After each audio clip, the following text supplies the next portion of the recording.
Hi, everybody. Welcome to the Stratosphere Studio. I'm your host, Bill Whittle. And we had a little launch there with a little bit of a problem with the sound, but that's okay because I hadn't hit the record button anyway. But now we have, hey, look, we've got Super Chats. And I'm going to take one right now from GK Masterson. I'm clicking on it. Do I need to, hang on, I might need to do this in the browser. Want to make sure we get this right. Thank you, GK, for being the sacrificial lamb there. Was there a question attached, or was it just a? No, guess there wasn't. Okay, so I think we're good. So anyway, I'll email you back the $2. Got it. All right. Well, I've seen them on other people's things, and I thought, what the heck, we might as well do it. So. Had a couple of nice comments on last week's Stratosphere Studio talking about art and craft of writing. That was fun. I had a couple things first, I guess, and then we'll do as many questions as we can here. First of all, this project I've been working on for months now, this Masters of Soviet Terror thing, it is eating me alive. When I say eating me alive, I mean it's suffocating me. I've had more trouble writing this than I can think of anything that I've ever had any memory of writing before. And I didn't know why. And it's only last night talking to Natasha about this that it began to get clear on me. Oh my goodness, Blank Frankie. Greetings from Australia, Bill. It sure is super chatty. It sure is super chat in here. Thank you very much, Blank Frankie from Australia. I obviously realize the cogitation spectacles are going to be necessary. You know what else I could do, actually, to avoid that shameful fate? Thank you very much, and thank you for the super chat. And it's just amazing to me that people are listening from around the world, which has never ceased to be shocking. But thank you for saying so. Marisha Dark says Sargon of Arcad is back on Twitter. I can see that there will be a place for super chat only kind of things. I'll tell you who else is back on Twitter.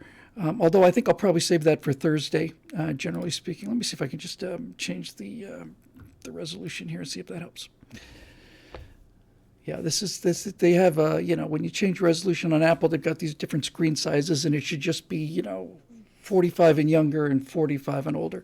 Of all the things that bother me about getting older, it's the loss of vision and how fast it happened. It's just like wham, like pow. I was sitting there plugging in cables in the back of a DVD. So I tell you how long ago it was, and I went up to the thing, and it's like I can't read this. I can't read this. Anyway, yeah. So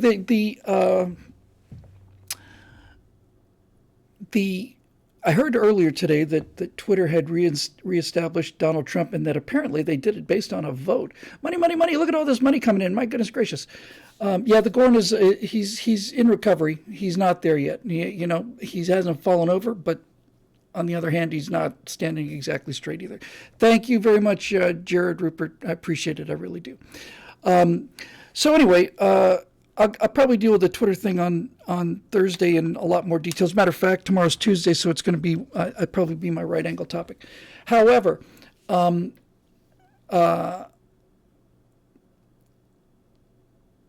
acid test was Donald Trump, and that's when he's serious. Okay, so I'm getting something I haven't gotten here before. Here it said. Yeah, so anyway, I was plugging the cables in, and why can't I see this? What's the matter with me? It's just like, gone, like that. Pow. Bob Iger's back at Disney. That's something I'd like to talk about a little later, too, if you can kind of hold on to all this other stuff. So I know I'm all over the place here, but I don't want to get the super chats wrong, because one of the reasons it took me so long is I just couldn't stand the thought that somebody would, donate money and then, not have me answer it because I get confused as I get older. So anyway, a lot of stuff to talk about. So, but Donald Trump being reinstated to Twitter is the proof of the pudding. And, or rather the proof of the pudding is in the tasting. and understanding that that Musk, I guess, had a poll, a Twitter poll, and I think Trump won 52 to 48. I'm not entirely sure if I really feel good about that. I don't like the idea that you get to vote in free speech. But, I'll take whatever gains we can get. A gain is a gain. And Donald Trump's back on Twitter. So that's the bottom line. Now, the question is, of course, the big question is how much of this will percolate through the other media giants. And Facebook is done. Their stock is a quarter of what it was, and that's largely due to, Jeff Zuckerberg had one idea, namely Facebook, that had something to do with humanity, as opposed to, reptilian kind of things. And so that took off really well. But his idea for the metaverse is just so, I don't know, it feels like 1998 to me, It's, you'll have to wear these big heavy goggles, but you'll be able to shop in a virtual shopping center. It's like, whatever. But this is an enormous deal, Donald Trump being back on Twitter. Now, whether he has a conflict of interest with his own social media site, I don't know, but I do know that the thing about Twitter that's so important is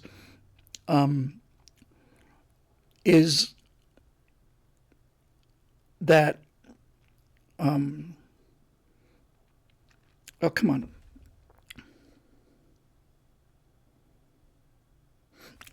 Anyway, is that will it spread downstream for other things?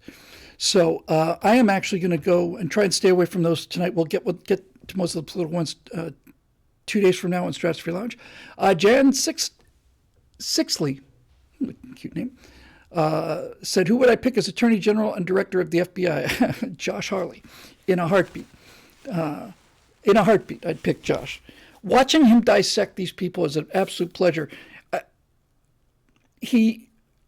I used to feel the exact same way watching Trey Gowdy do it, but there's something about Josh that's even more fun to watch. He's just, his tone is perfect. It's friendly, it's respectful, and it's merciless. So, yeah, Josh for sure. And if not Josh, then I would think about the highest ranking FBI official that I had 100% confidence in. A whistleblower would be who I would pick, I think. But I think this is really it. So anyway, I'm a little dazzled by the super chat thing, so I'm going to keep my eye on those, but let me get back to the general form of the nonsense that I was trying to get together today. So I started out by talking about how this Soviet thing is just grinding me down, and I can't move on. That we discussed before how the timing was just terrible. The second I finished the animation, I had to ditch it for the income, and so that was miserable. And so the growth channel on Stratosphere Studios has been pretty flatline, and it will be until I get this thing out the door. So I need to get it out the door. But with that said, that's got to happen. Now, by the way, the super chats are up here at the top, and so I guess it's just a reminder, right? That's just a reminder. I'm hoping that's what that is. Okay, anyway, so I'm having a hell of a time with this thing, and I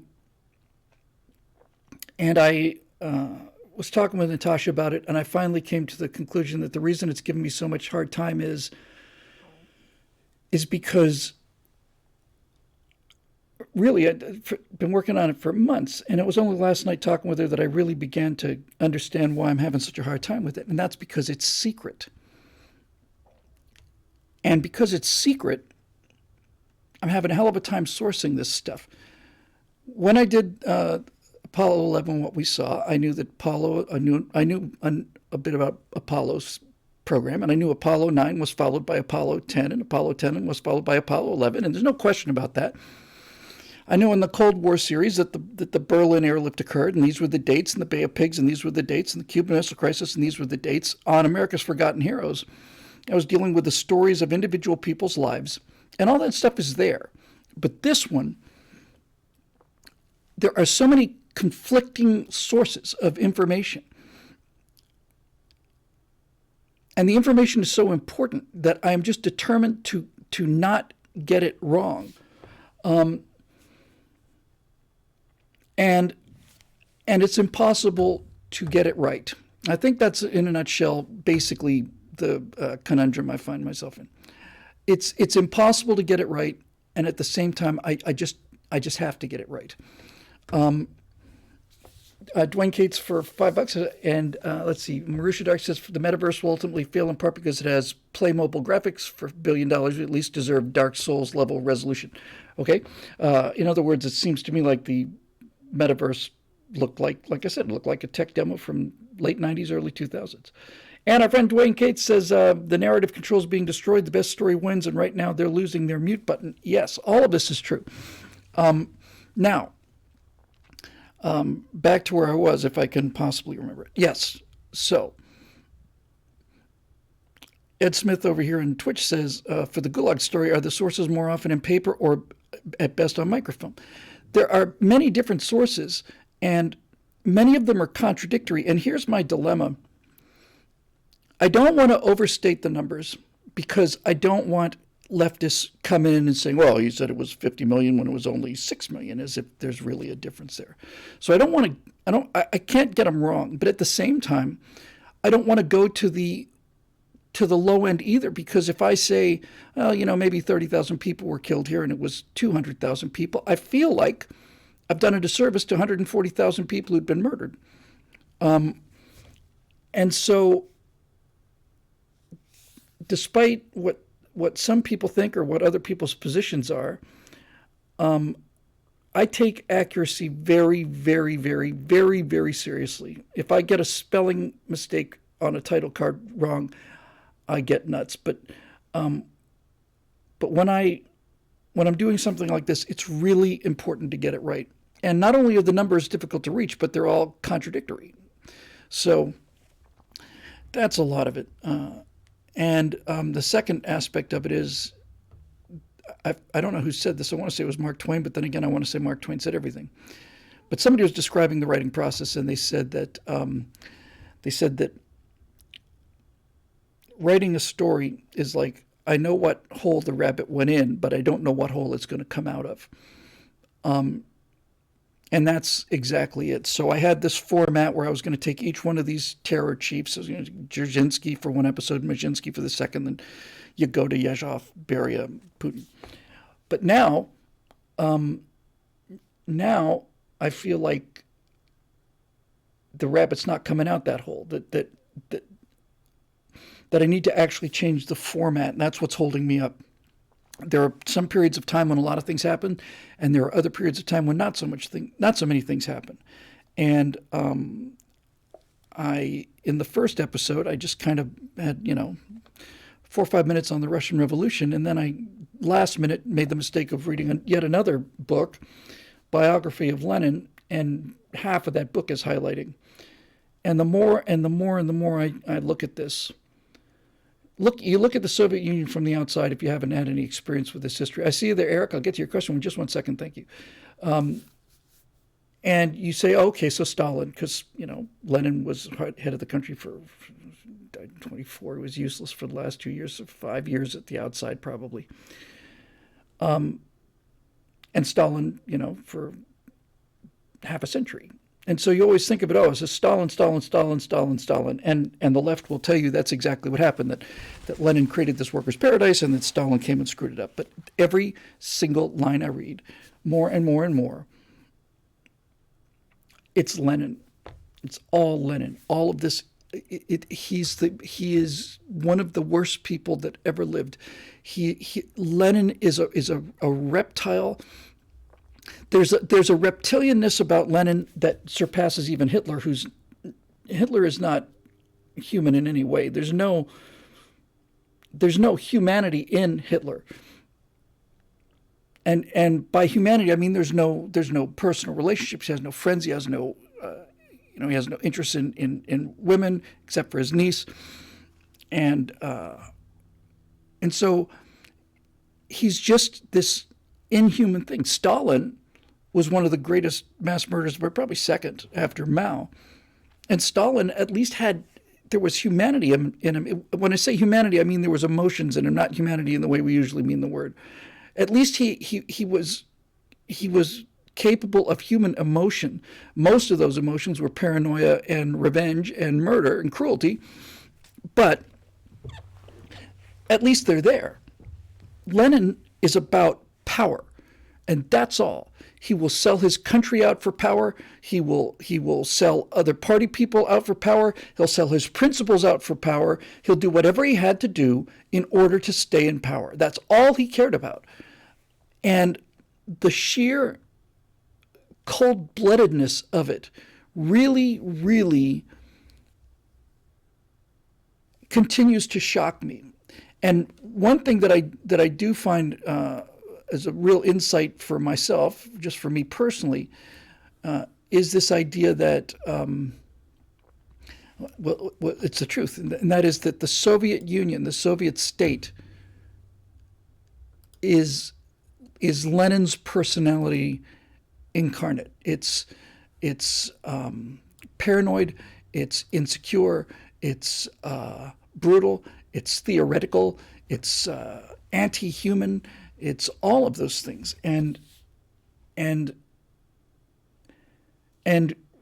Lenin wrote the manual, and Stalin just followed the instructions. And you don't want to do anything to mitigate Stalin, needless to say. But anyway, the more I read about it, the more amazed I am at how much of it is just Lenin incarnate. Eric Gotts on our YouTube super chat says, and thank you, very nice $50 super chat. Thank you, Eric. Super chat says, I knew that you would do the right thing eventually. You may have my Australian dollary dues. Thank you and Godspeed. I spent 3-4 months in Australia back in 1998 in Queensland, Brisbane. And I just had the best time there. I just loved that country. I loved it. And lovely, great, fun people. I went down there expecting that I'd like the women quite a lot and think the guys would be kind of, I don't know, maybe aggressive or something. Completely backwards.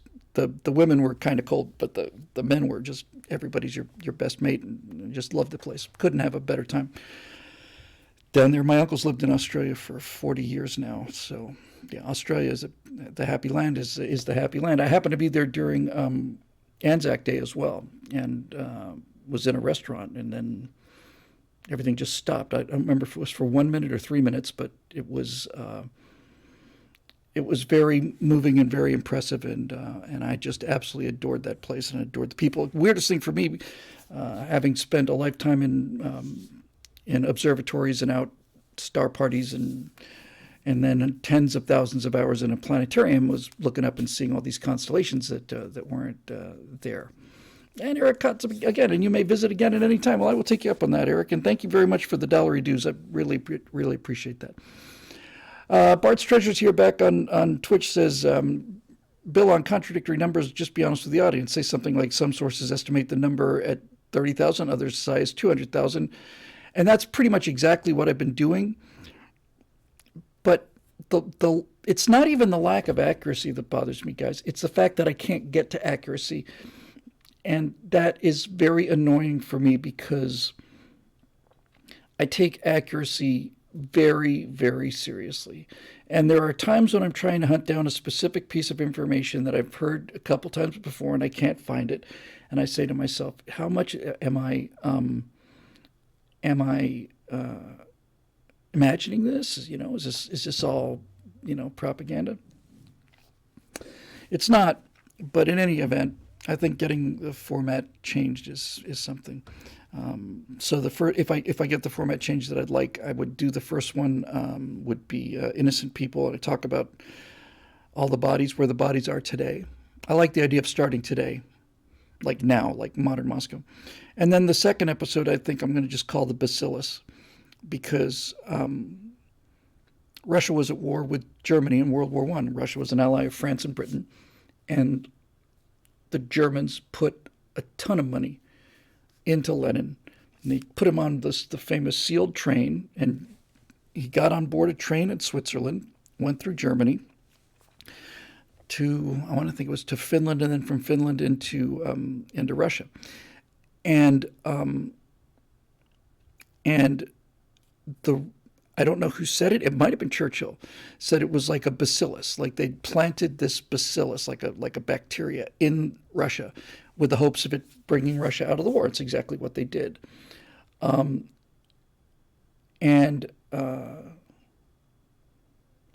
you know, and some of it is just heartbreaking. I mean, Kerensky. So there were two Russian revolutions. I've said some of this before, and I'll get on to other stuff, but there were two Russian revolutions in 1917. There was the February Revolution, where the war is going so badly and there's chaos on the streets. Tsar abdicates. Provisional government is set up, a constituent assembly. The death penalty is abolished. Freedom of the press. One of the writers said, D.L. Fendel said, not Finland, the Finland station in Leningrad, St. Petersburg. Yes, but he came to the Finland station out of Finland. He didn't. I don't think he went from Germany into Russia. There was something else there. But in any event, I've got its source. I'll get it figured out. Rob Ross, just $50 and nothing else. Rob, you're a fine fellow, and thank you very much for that. I appreciate that very much. Okay, so back to the story. So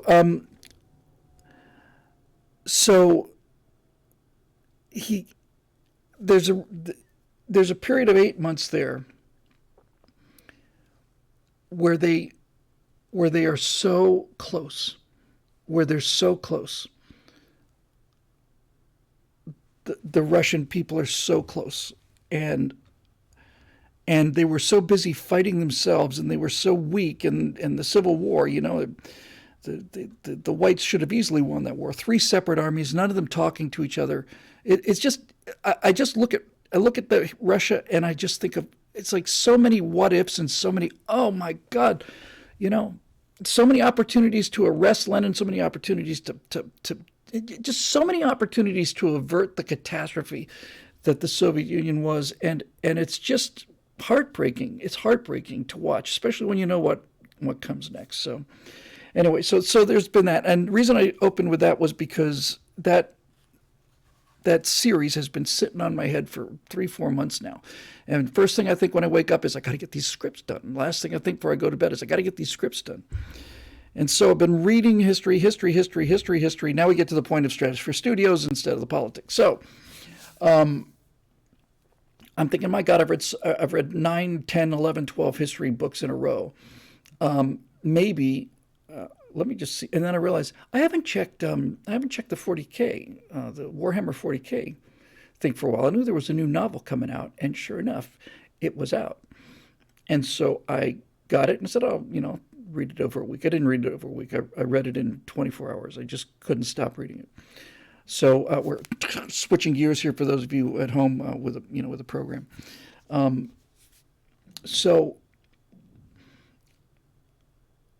this was the 7th book in the 8-book series of the Siege of Terra. And I think there were 61 books in the Horus Heresy. So I think it was 61 novels that I read sequentially. And then prior to yesterday, 6 books on the ending of this enormous, enormous story. And then there's one more after this. And the one after this is written by Dan Abnett, who's the best writer they've got, and he wrote the first one. It was the first one Dan Abnett's story got me kind of hooked on 40K, because I had 40K bounce off of me for damn near 40 years. So let me just tell a little bit of the backstory about Warhammer 40K and how I got to it, and then I'll just tell you a little bit about this experience I had with this book. So back before there were computer games, kids, there were board games, tabletop games, and Warhammer 40K was composed of little miniatures, and they were lead figures, I'm sure in the beginning. If not lead, they were some molten metal, something like that. Yes, the Emperor does protect Air Techie, he certainly does.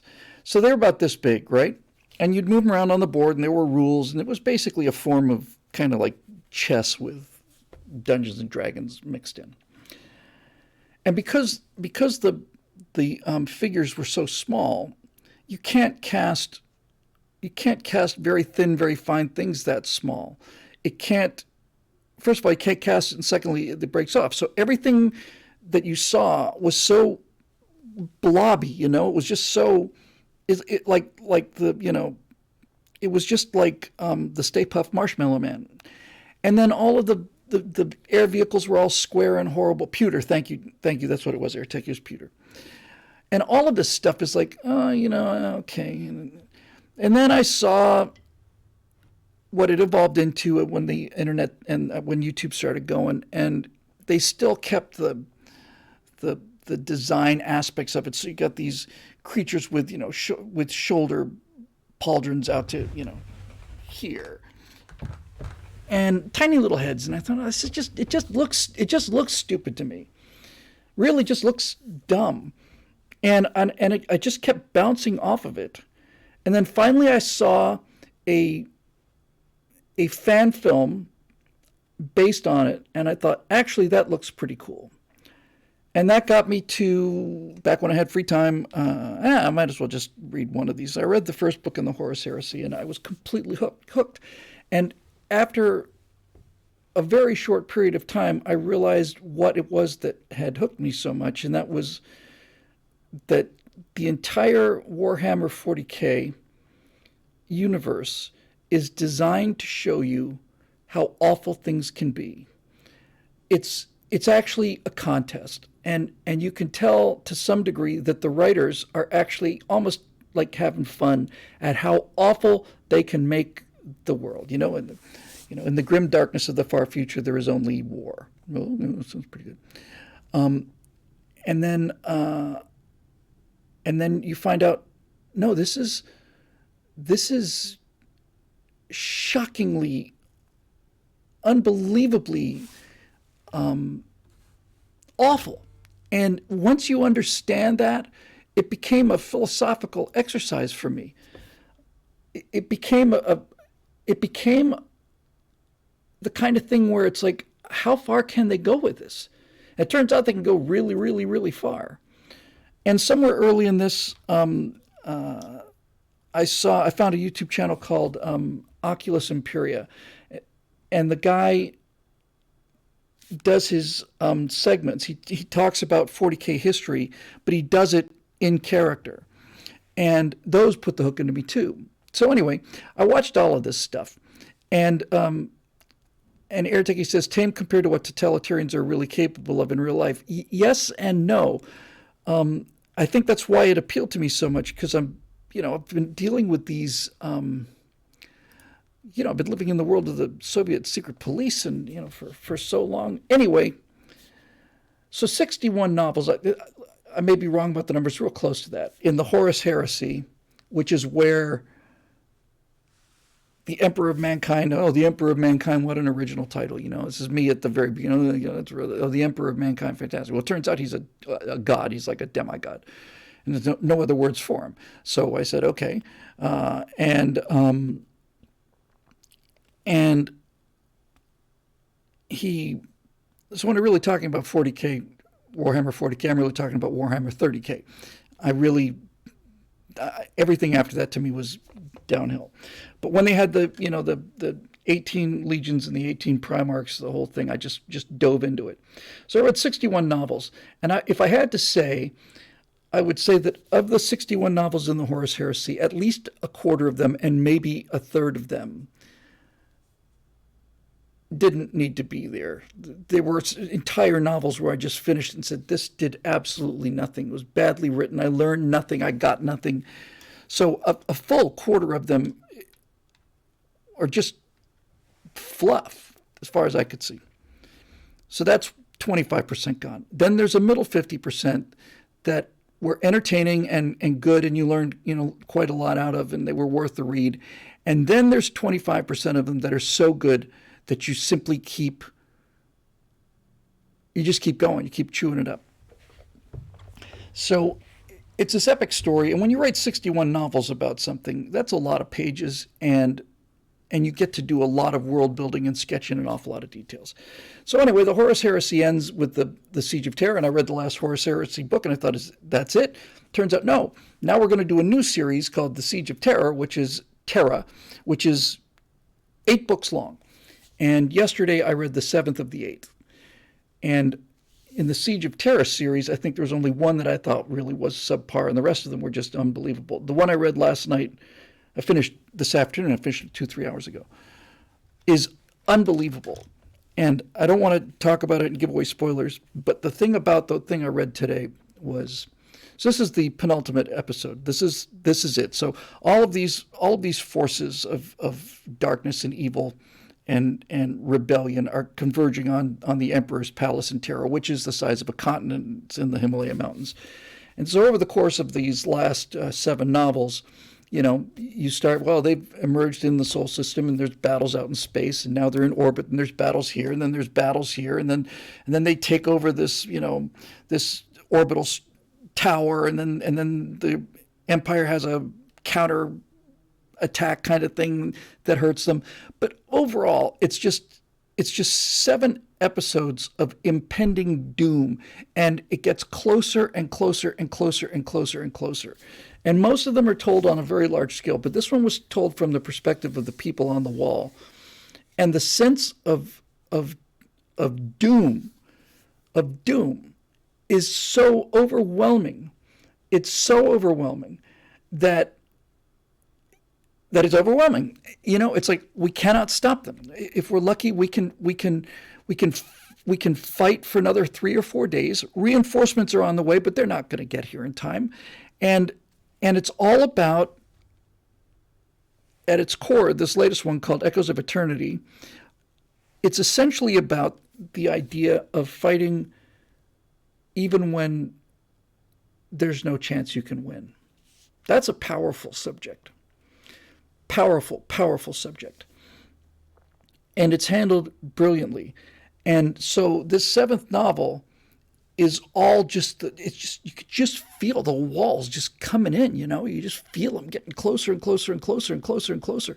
And you're thinking, man, and then as close as I want to get to spoilers, and then suddenly something changes, and the sense of hope, just comes right out of it. And it's just hard to say, it's beautifully done. And the reason I bring this up now is because this is the difference between a novel and a franchise. This is the difference between a good idea and a franchise. By the way, we have a first-time chat in our Twitch stream from Stats Back to Zero. For your information, the Gorn is behind you. Yeah, I'll tell you when you'll have my attention is when he gets closer. But thank you for noticing that. And Rodzilla over in YouTube says, thank you, Bill. I joined Bill Whittle now, I guess BillWhittle.com over 2 years ago during the big membership drive just to beg for live streams and super chats. Hope you find it's worthwhile. Thanks. Thank you, Rodzilla. Thank you for your support. Thank you for the membership. Thank you for constantly pushing me on the super chats. It was so much easier than I thought it would be. I'm embarrassed that it took me as long. I thought this was going to be a very complicated process. It's not. It's a literally click a button. And anyway, so I feel like an idiot. But that's not unusual for me. So anyway, here's the point, right? So back to the colonies, which I haven't had brain space to even look at or work on now for months, since this other thing is so late and I'm trying so hard to get this thing done. Did I get to this one? Yes. So what I realized is that if you've got an idea for a good story, good novel, that's one thing. But the idea for a franchise is something else. Now, Natasha, to my utter amazement, wanted to see Black Adam. which blew my mind. But she's always been really interested in ancient cultures and this, kind of, the whole kind of Mayan thing and all that. So we watched Black Adam. And Dwayne Johnson can act.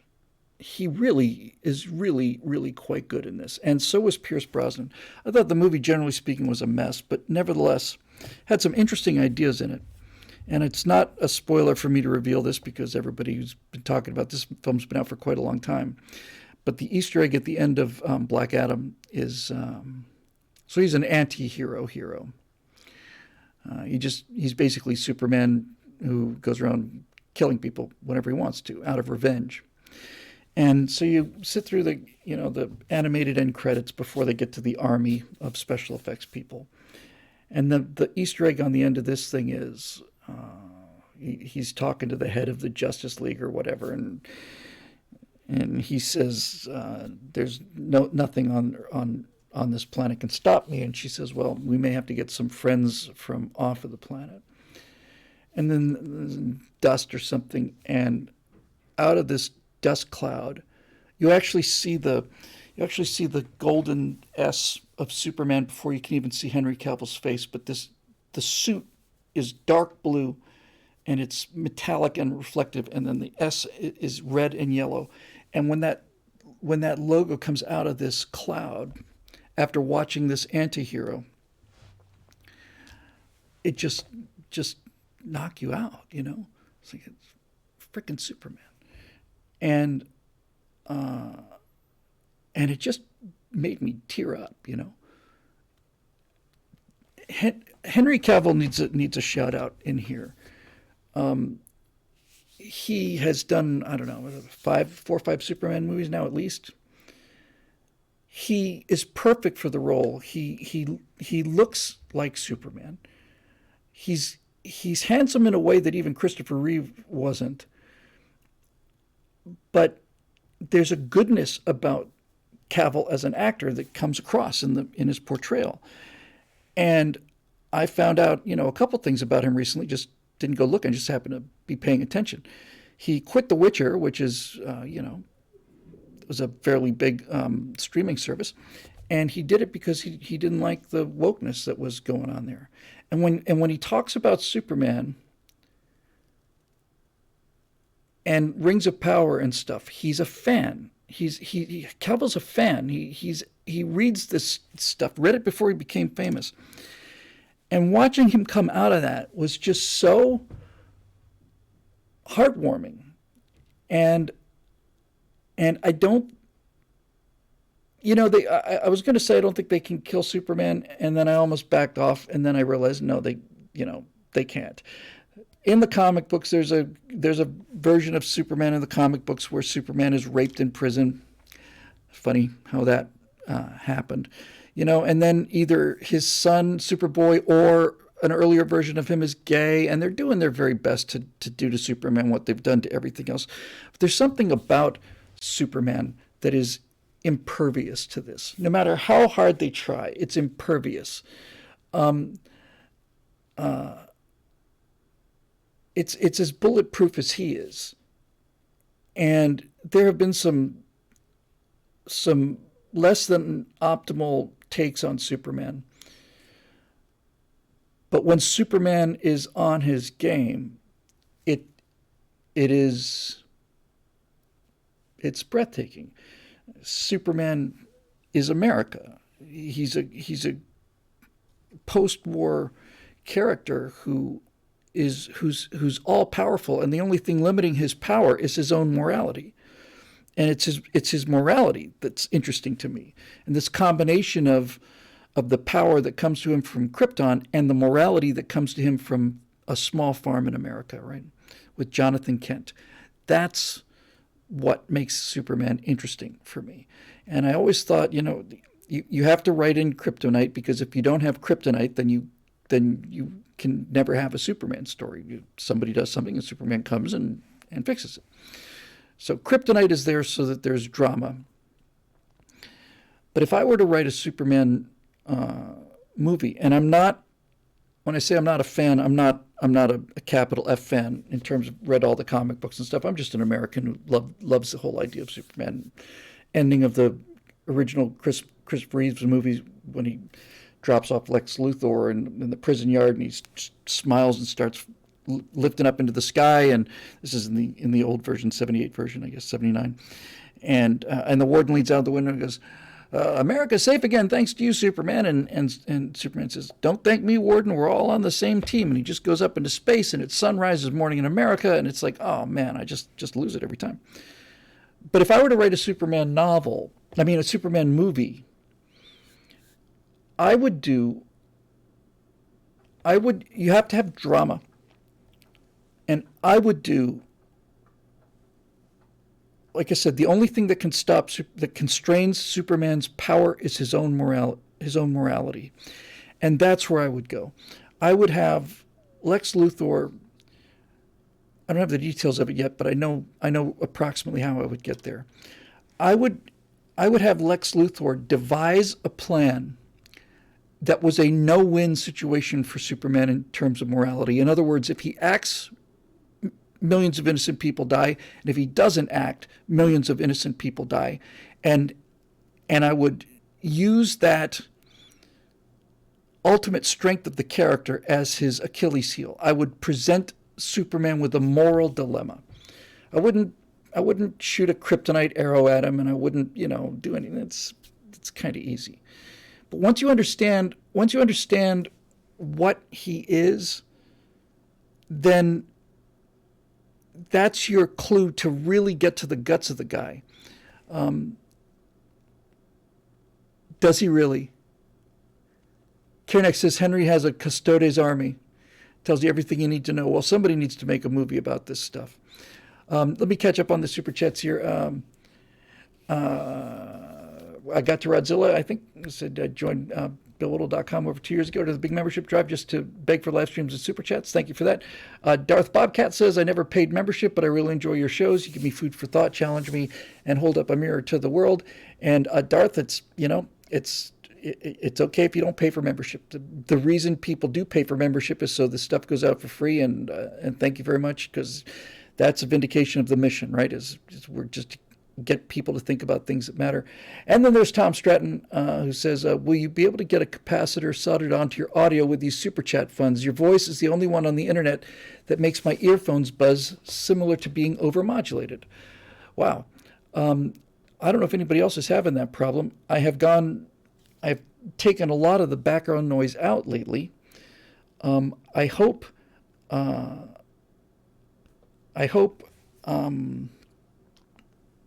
I don't want anybody to have audio problem.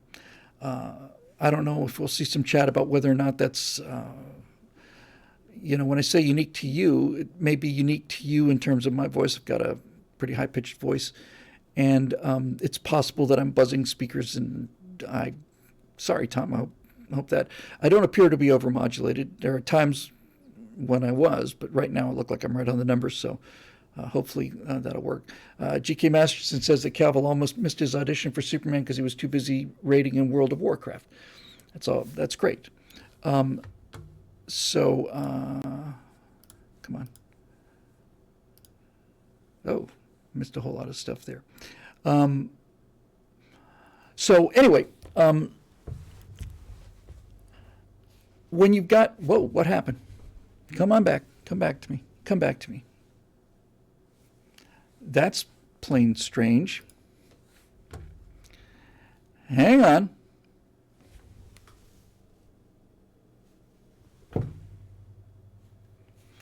Okay. Well, it was sounding good. Now I look like a blur. All right, we'll get to the bottom of this too. Hang on a second. Webcam settings. Blah, blah, blah, blah. I don't know what this is. Having engineers would be nice. Let's do this. Let's take the autofocus on. Hey.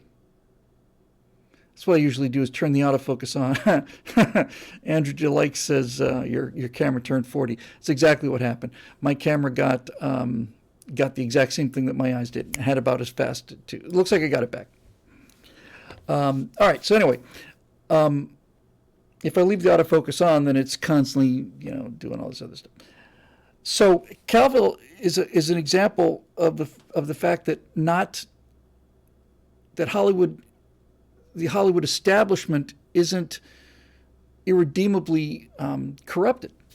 You know, you can have fans, and this is all kind of rambling thing. Let me finish up with the 40K thing, and I'll move on to JPEG.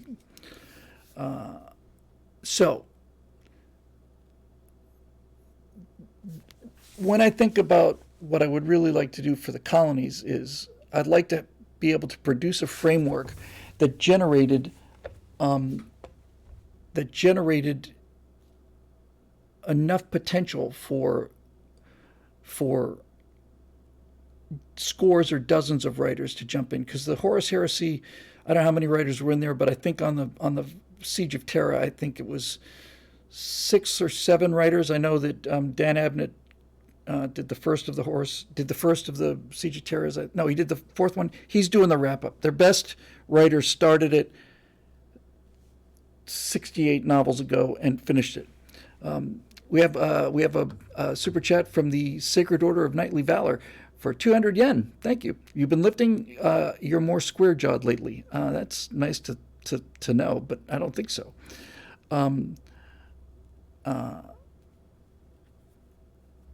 Thank you. My friend Ron Smith, Rocket, is the most original improv guy I know, the most original, strange, absolutely brilliantly strange guy I ever know. He died several years ago of cancer. He's 10 years younger than me. And I wrote an entire part for him in Big Bad Problems. And I liked the part so much because it was so based on him. Now I'm going to keep the part and have to find something else, someone else to cast in it. And thank you very much, Nose, for that $5 super chat there. But aside from the fact that he's insanely brilliant, and I can show him to you, by the way, I mentioned that I had the DVD for Grazing, which was the show that I did back in 95, 96, 97. And that DVD was so badly scratched I could only recover some of it. And some of you guys said, hey, I just use some car polish to smooth it out. I haven't had much time to do that. In any event, you'll get to see Ron eventually. With that said, I was sitting at a bar once with the gang waiting for Gator football or something, and Ron came up to me and he sat down next to me and he said, wow, Bill, you've been working out? And I said, no. He said, no, I didn't think so. I don't know why. I just, I found that hilarious. This is the second funniest thing I ever had anybody tell me live. Funniest thing I ever had tell me live was another friend of mine named Steve Stipp, who had put on some weight and was getting a little heavy, and somehow or another I said, Steve, you got to exercise or something. And he looked at me and said, exercise? I'm in no condition to exercise. That one took me right out. Anyway, let me see. Let me just check something here. I think the chances of this is slim, but it's possible that it's here. I know they uploaded a couple of sketches to YouTube. I'm going to give this a very quick look, but let me see if I got it.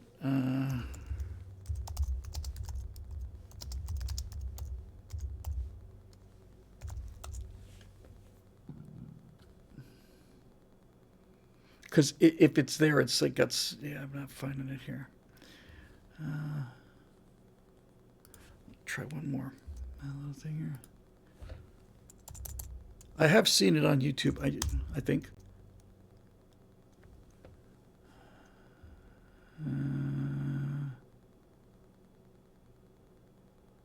Because if it's here, it's buried deep, and I don't have time to go looking for it. I'll see if I can get it next time.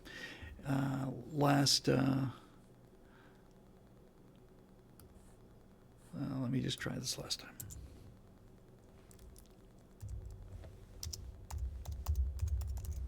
Because it'd be worth showing. It was my favorite scene that we did. Negative. All right, I'm not going to waste any more time. I'll find it later and bring it in. Anyway, so 40K. That's exactly what you would like to think that you're going to be able to produce, is something with that kind of range, you know. So anyway, this is the thing about filmmaking that's so hard to get across to people who aren't filmmakers. The and that's the collaborative aspect. I mean, film is a collaborative genre, and it can be very, very annoying when you're working with bad people, especially when the bad people have power over you. This is the network execs coming in to watch, the rough cut of Schindler's List and talking about how it could really be improved if Spielberg would just add a talking dog. So that aspect of it is not fun. But when you're working with people who are better than you are, then it's amazing. The first time I saw a rough cut of the Apollo 11 first episode, I couldn't believe my eyes. They found footage I'd never seen before. It was amazing. So that sense of people working together. When we did that TV show Grazing I just mentioned with Ron and another 8 or 9 guys, we that was the most fun I ever had. We would have writers' meetings twice a week. These guys were all really, really funny guys. And a comedy writers session is really fun. I sat in on one at Cheers, and I sat in on a table read for Futurama. And it's just really, really good. So anyway, here Bart's Treasures again. Bill on Colony, similar to Star Trek books, in addition to the animation version, should encourage books by other writers subject to your approval. Books would draw people to the video series, and the video series would pull people to the books. Absolutely correct. Marisha Dark has mentioned this, and so has G.K. Masterson, and many others. There's an entire sci-fi community that is out there, and I'm just stuck on this project that I can't get off my shoulders, and it's just killing me. But there I am, so I know what I got to do. Okay, so Cavill, 40K, this stuff. So Bob Chapek was fired on Sunday.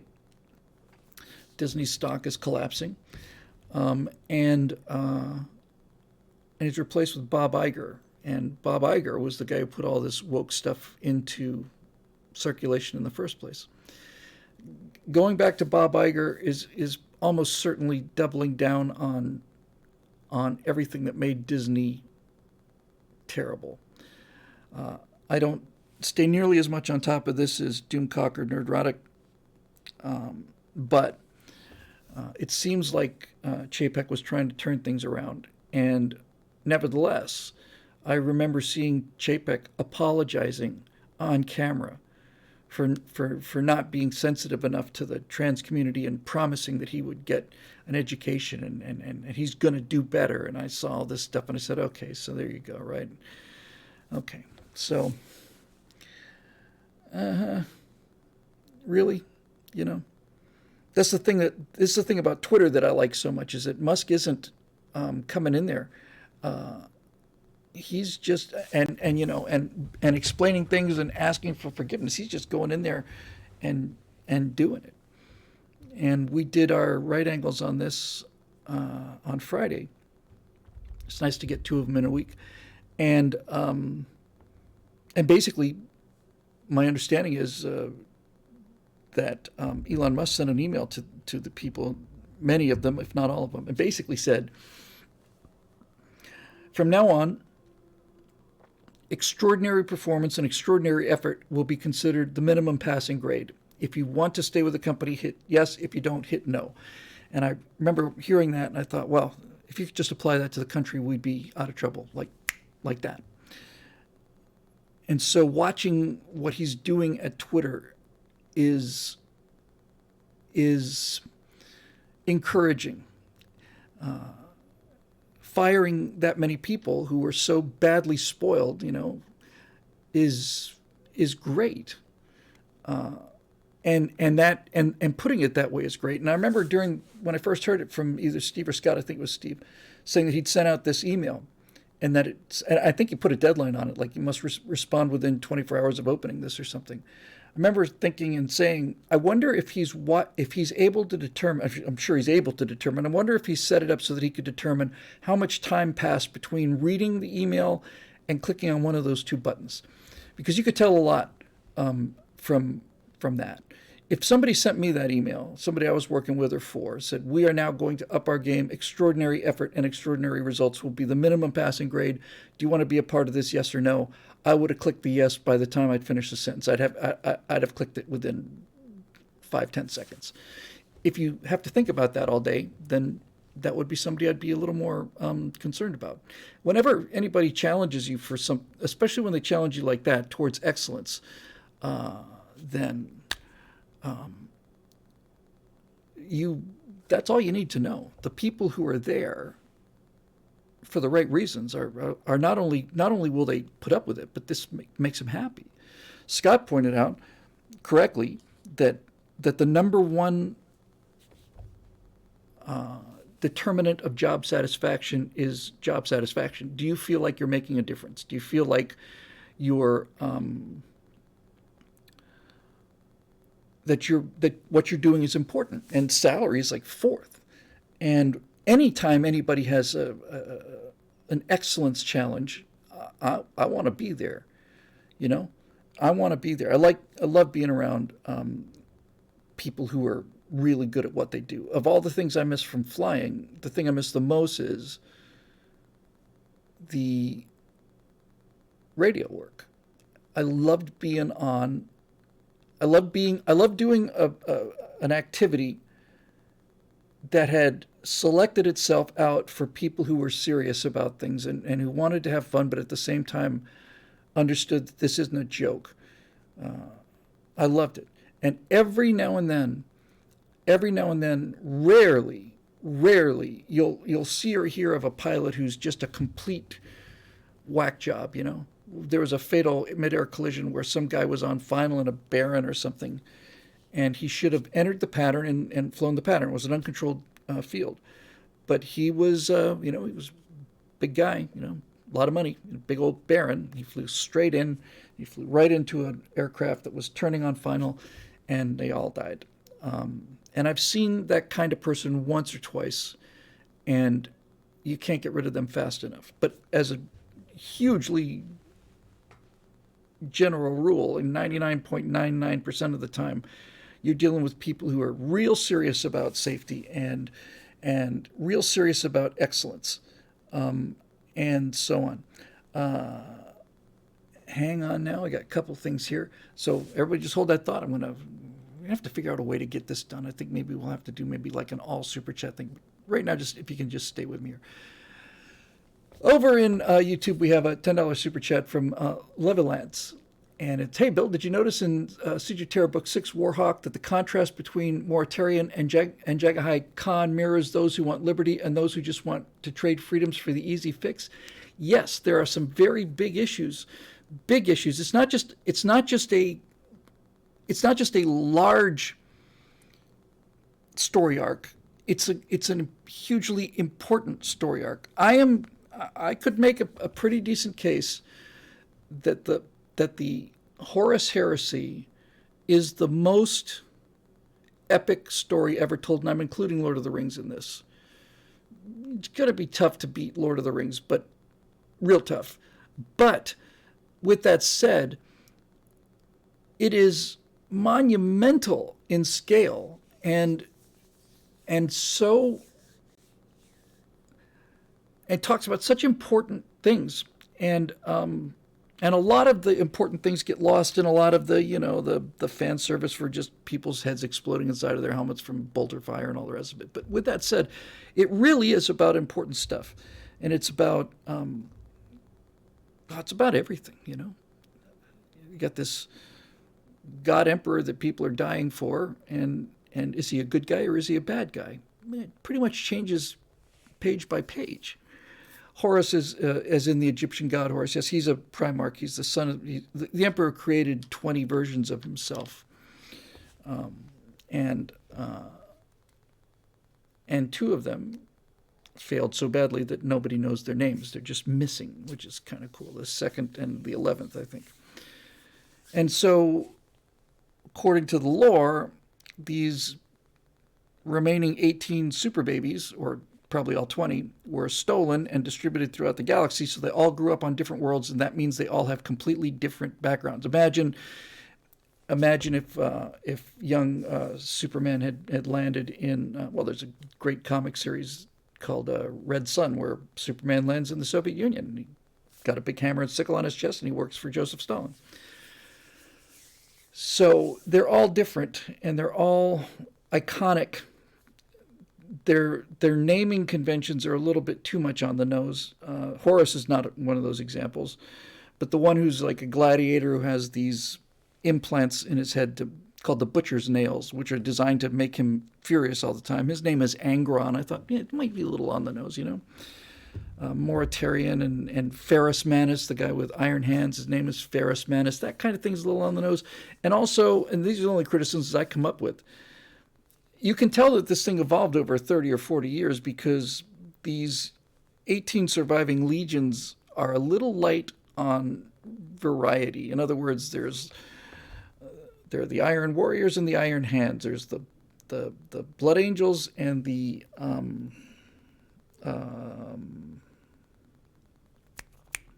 other angels, First Legion angels. And so it's like the Iron Angels and the Blood, wolves. Yeah, the wolves. There's a couple of wolves too. There's the Luna wolves, and then there's the space wolves.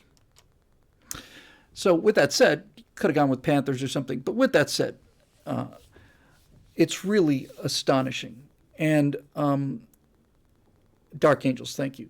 And so you got all of these factions and all of these Primarchs and all of these legions and all of these enemies, and the enemies never end. And is the Emperor good? Is he bad? He's not good, certainly. And he's not evil either. He's got a lot on his plate kind of thing. And so it's extraordinarily complex. Thank you, John West, who tells me in a super chat that I've got a Gorn behind you. That's absolutely right. And by the way, Sacred Order of Knightly Valor is back with 500 yen this time. Please check the Philosophical Corruption of Physics videos with David Harriman. Non-contradictory grounding for hard science and science fiction. Zero spooky quanta. Good. Now, in many ways, 40K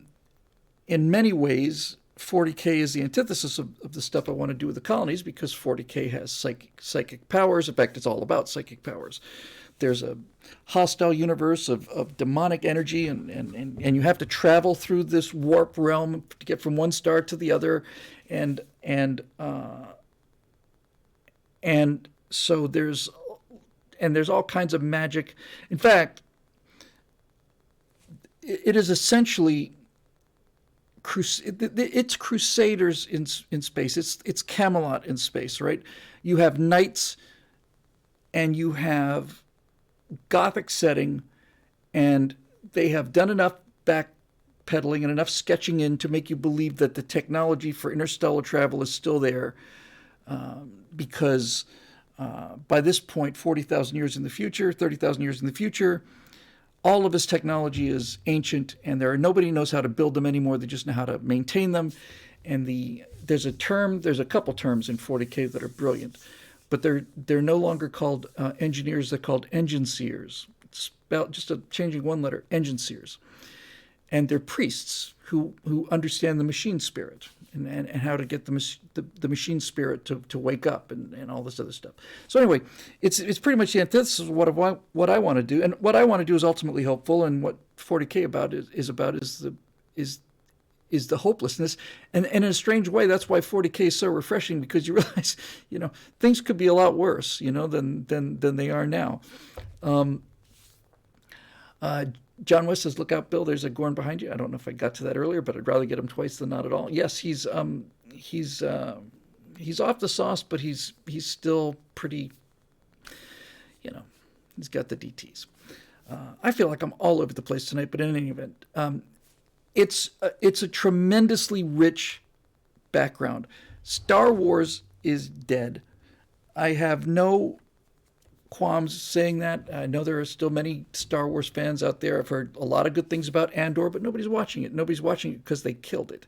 Star Trek is dead because they killed it. And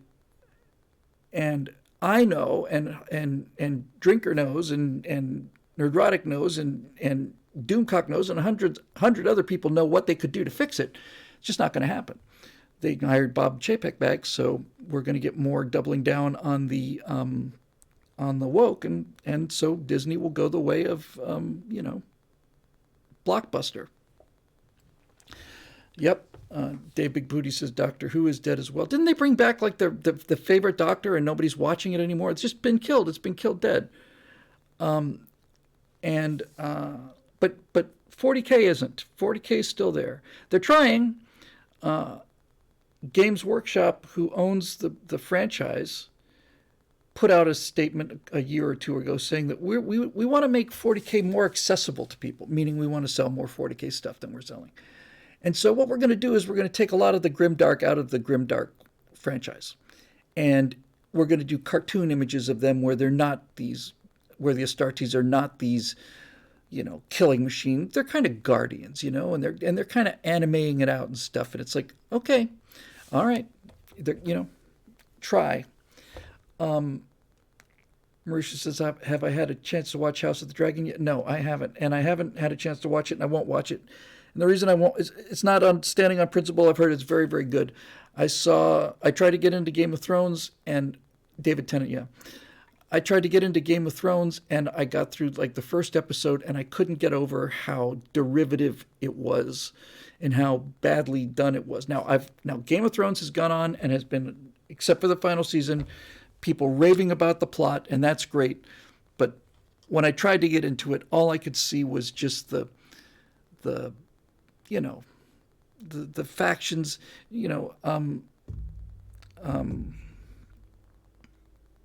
oh, come on.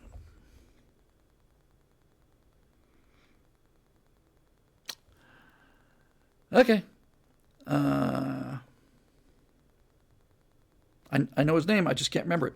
So you got J.R.R. Tolkien with the Lord of the Rings, and we have who's the writer of Game of Thrones, something, and I know it. I just don't know it.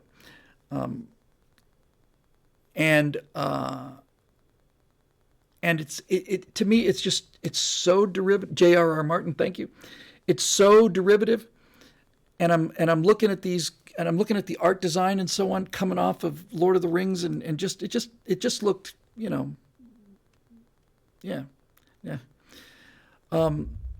Anyway, so no, I haven't seen it, and I probably won't. Anyway, there it is. I gotta find some focus today because I'm really just feel like I'm all over the board here. But you're looking at J.R.R. Martin and the fact that it's J.R.R. Martin instead of J.R.R. Tolkien, G.R.R. Martin. Sorry, I don't know. I don't know. I don't care. But you can tell he's just parroting it.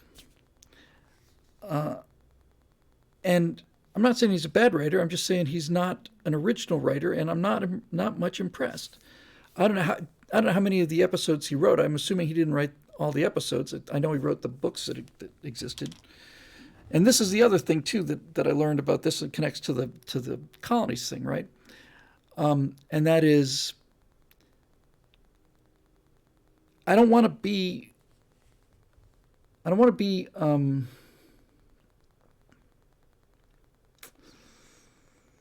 Oh, that's one I should know too. Hang on a minute.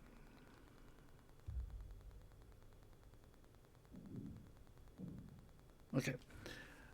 The creator of Babylon 5, again, I used to have a memory, and maybe when I get this thing off my plate, it'll come back.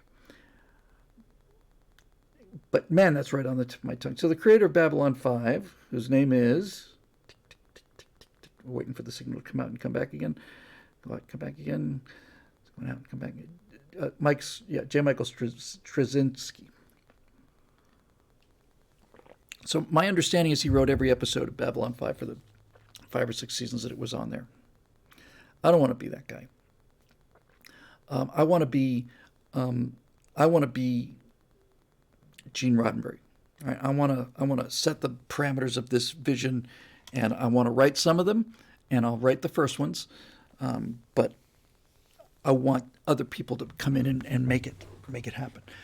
Jeffrey Adams here with a $50 super chat. Thank you, Jeffrey. It's very, very nice of you. Bill, thank you for all you do. Glad I stumbled across you with the Apollo documentaries. Been appreciating your enlightened views from the Stratosphere since. Jeffrey from Napa. Hi, Jeffrey. Thank you very much. I really do appreciate it. I really appreciate the super chat too. That's very, very kind of you. Thank you. So Babylon 5 suffers from the fact that there was only one writer. Yes, it's got a through line, absolutely. It definitely has a through line, but it doesn't, you can tell there's no outside perspective on the thing. And this is the genius of well, my studio is a Star Trek museum. I mean, it's just, that's what it is. And it's because there were so many great minds that were brought in there in the same time. And the same is true for the Twilight Zone. So, I mean, the Twilight Zone is as much, Gene Roddenberry and Star Trek are about as closely tied together as Rod Serling and the Twilight Zone. But Rod Serling wrote some episodes of Twilight Zone. He wrote quite a few of them, and he wrote some of the good ones, but he didn't write all the good ones. And that's the key, right? Is can you create a vision that's so clear, that other people can walk into those shoes and deliver the same basic product with variations. We're going to add stuff. We're going to change things. We're going to bring in new stuff, but we're not going to break the rules. It's still going to be Star Trek. It's going to be Star Trek written by Harlan Ellison or Dorothy Fontana or whoever else, right? That's the sweet spot. And Star Wars never quite got to that point. I think because George Lucas had too much control over it for the first two trilogies, and then on the final trilogy, it went to the great destroyer, J.J. Abrams, who's managed to ruin Abrams or his acolytes have killed pretty much everything, right? I mean, the guys that ruined Star Trek are J.J. Abrams' prodigies, and the people that ruined Lord of the Rings also worked for J.J. Abrams, and J.J. Abrams made a name with Lost, which I didn't watch, but he also made a name with the fact that he never delivered on all of these so-called mystery boxes. And the entire idea of the mystery box, as I understand it, I don't have a very, very clear grasp of this, but my understanding of the J.J. Abrams mystery box is that we're going to present something as a mystery, and we're going to hook people by dangling all of these clues, but we're not going to pay it off because there's nothing in the box. That is fraud. That's just fraud. You can't do that, you know? You just can't. I don't know what I like I said, I never was Game of Thrones fan, but what I heard about the final season of Game of Thrones was just one universal groan. And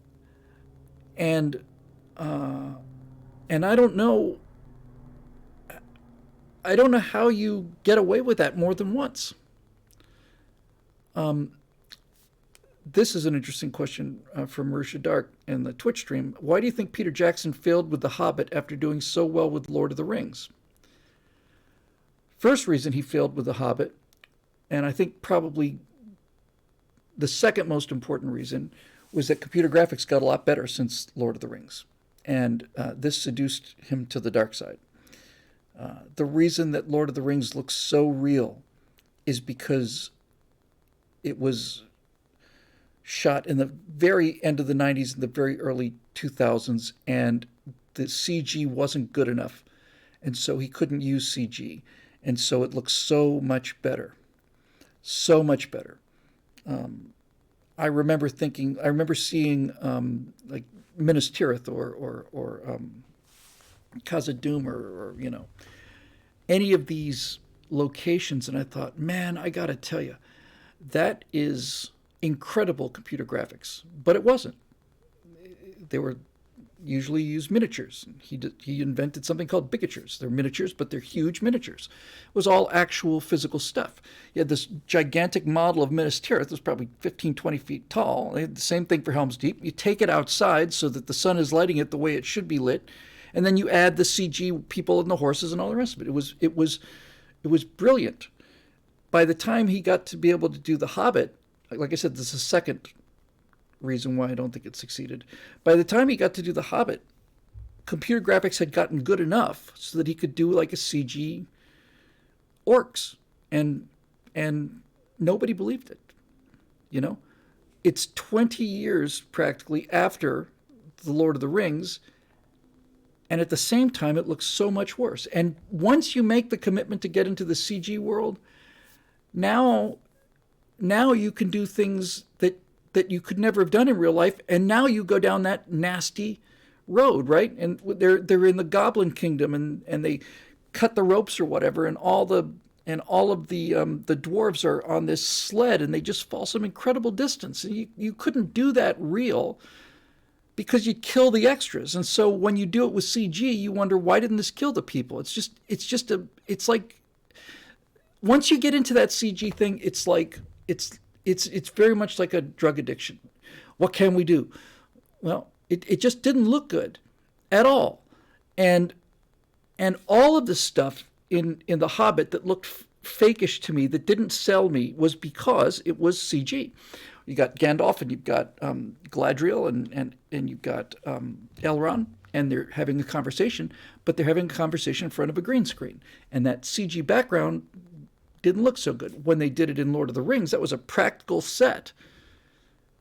And they CG'd in some of the far background, but it was a practical set.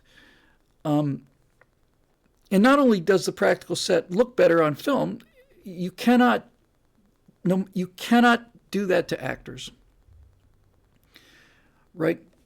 Dante 2K's got a great point. He says the best early CG was in Starship Troopers, still holds up today. It does. It really does. And the reason it holds up today is because the bugs are very simple. They're hard surface, right? They don't deform. That's why it holds up so well. Hard surface geometry is the easiest thing to do in computer graphics, and you have nothing to compare them to. This is why the uncanny valley exists in the first place. When you look at a CG human, you go, there's something not right here. That's because you know what a human looks like. When you have a CG bug, you don't have anything to compare it to. CG dogs don't look right.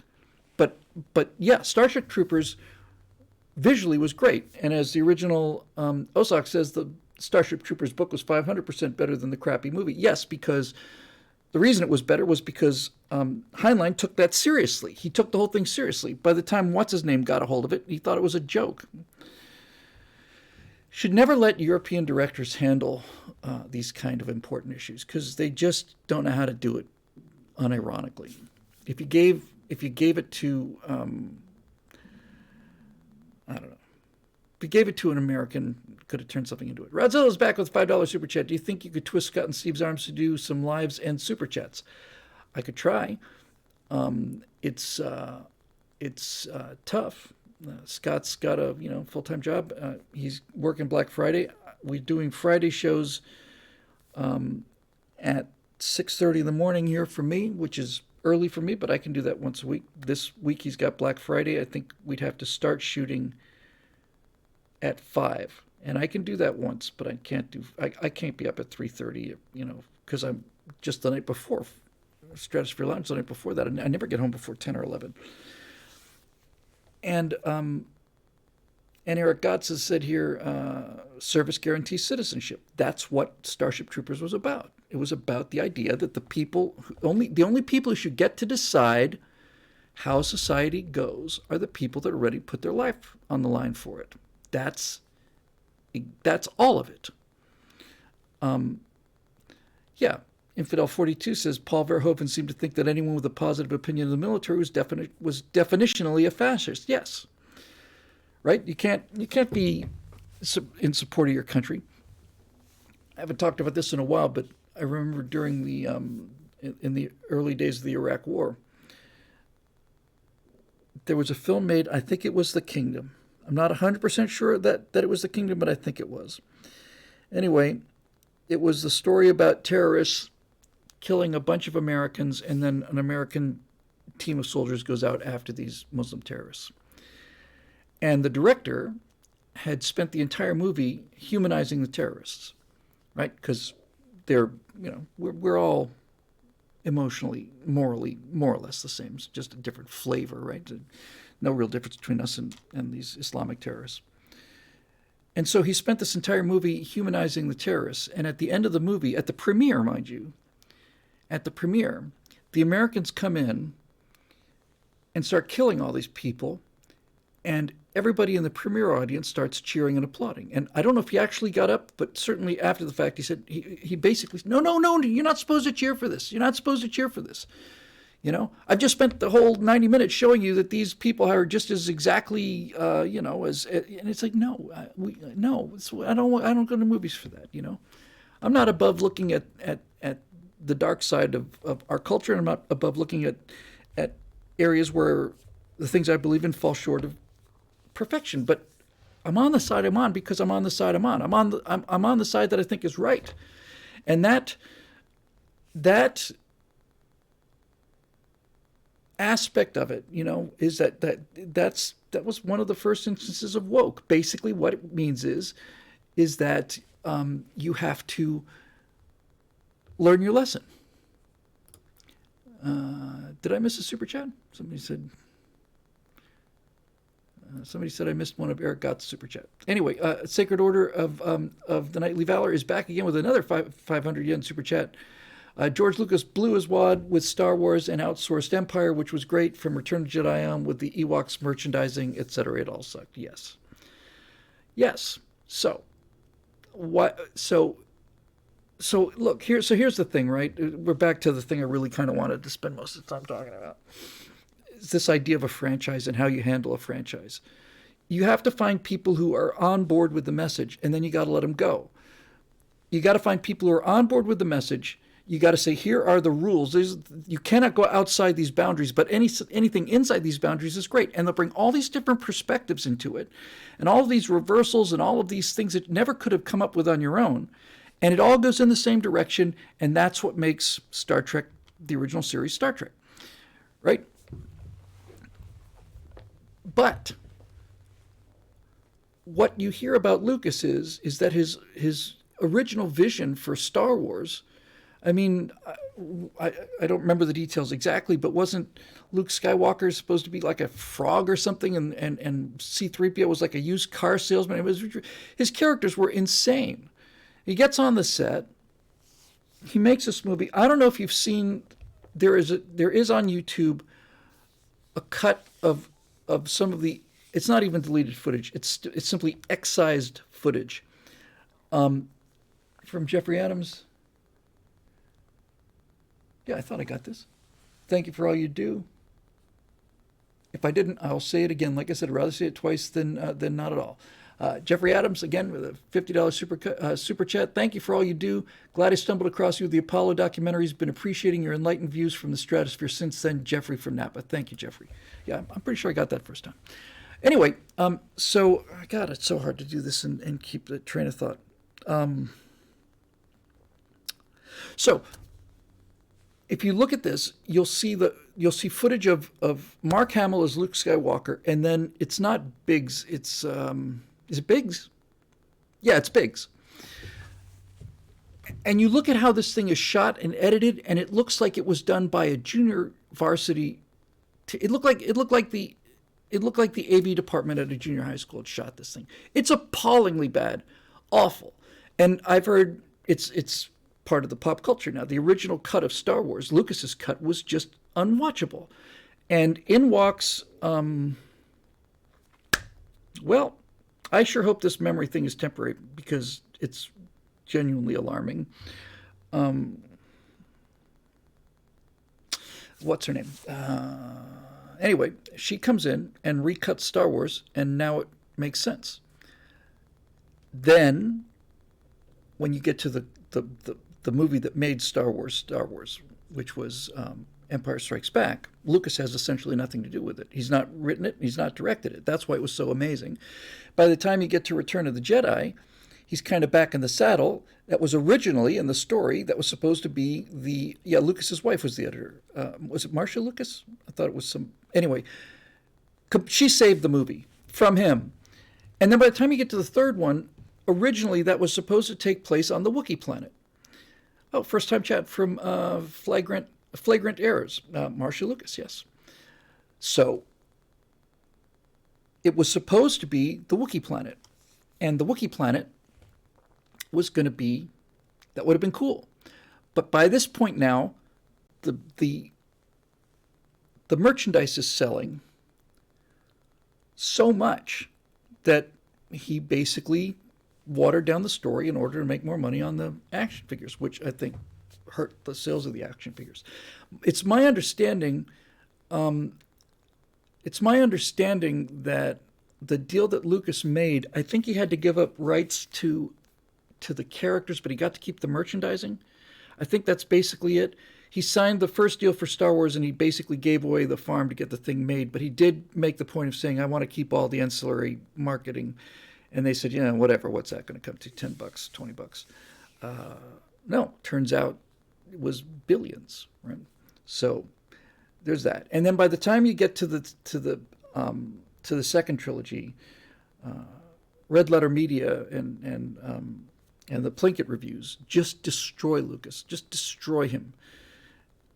As a guy who would just want to sit there on his green screen, would sip his coffee, didn't want to go out into the desert again, didn't want to, work with things, R2D2's falling over and C-3PO's about to die of heat stroke, didn't want the inconvenience, sat there on his green screen, he's looking at his monitors and action. And you've got great actors, much better actors in terms of Liam Neeson and Ewan McGregor. And they're just walking and talking and walking and talking and talking and walking and talking.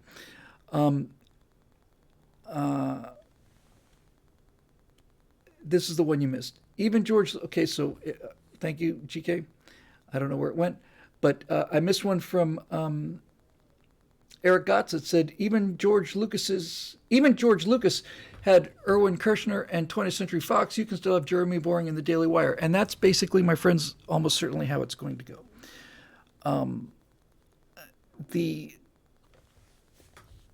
When I went, this is the most all over the place show I've ever done, but in any event, here we are. So I mentioned earlier we saw Black Adam, and it's like any other Marvel movie. It's a DC movie, but any other, so-called tentpole. It's all over the place. I'm watching this movie and I thought, for the cost of that one shot, I could deliver a season that would be like Star Trek's first season. I could probably deliver the entire thing for the cost of 3 of these effect shots, and certainly I could deliver the entire thing for 3 minutes of that film. Any 3 minutes. What it cost to make 3 minutes of that film, I could do the whole thing.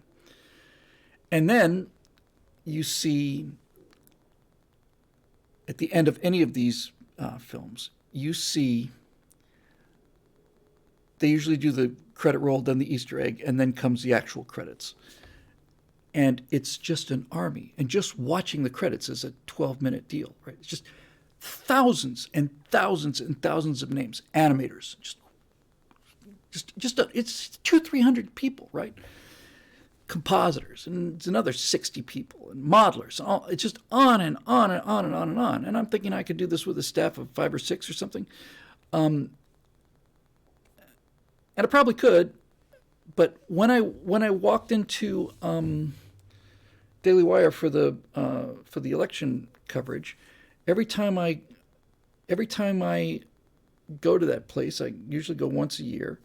It's just gotten that much bigger, that much better, that much better managed. And I look and I see they got a marketing staff of 15 people, and there's just rooms full of people at desks, and 100 of them, 200-300 of them. They're working and all doing all this other stuff, and I think, yes, what it takes to do something like that.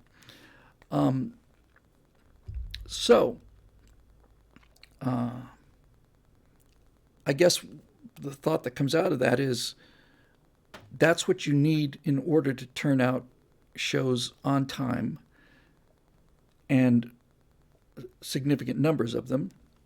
But I still maintain that if I had 6 months off, and I'm going to have to find it once I get this thing out the door, there'll be something else after that, but this thing is just all over me. I believe that in the 5 little short sequences that I want to do to sell the colonies, I believe I can do those by myself if I have to, and get to 95% of that 2 minutes here, 2 minutes here, 2 minutes there. It's not the same as 50 minutes, 50 minutes, 50 minutes, but nevertheless, that's it. I don't have a personal assistant, Marisha. I do have an operations manager, and if it weren't for her, we just wouldn't be here having this conversation. Shelley is just absolutely terrific. So, yeah, you need an army. You don't need an army that big, but you need an army. Now, since this is going to be the show from everywhere, I happened to catch something. Been corresponding with somebody who's been telling me about this. But I saw something on Corridor Crew. That's a small group of people. They do a great job. And it's a brand new technology, and I think it's called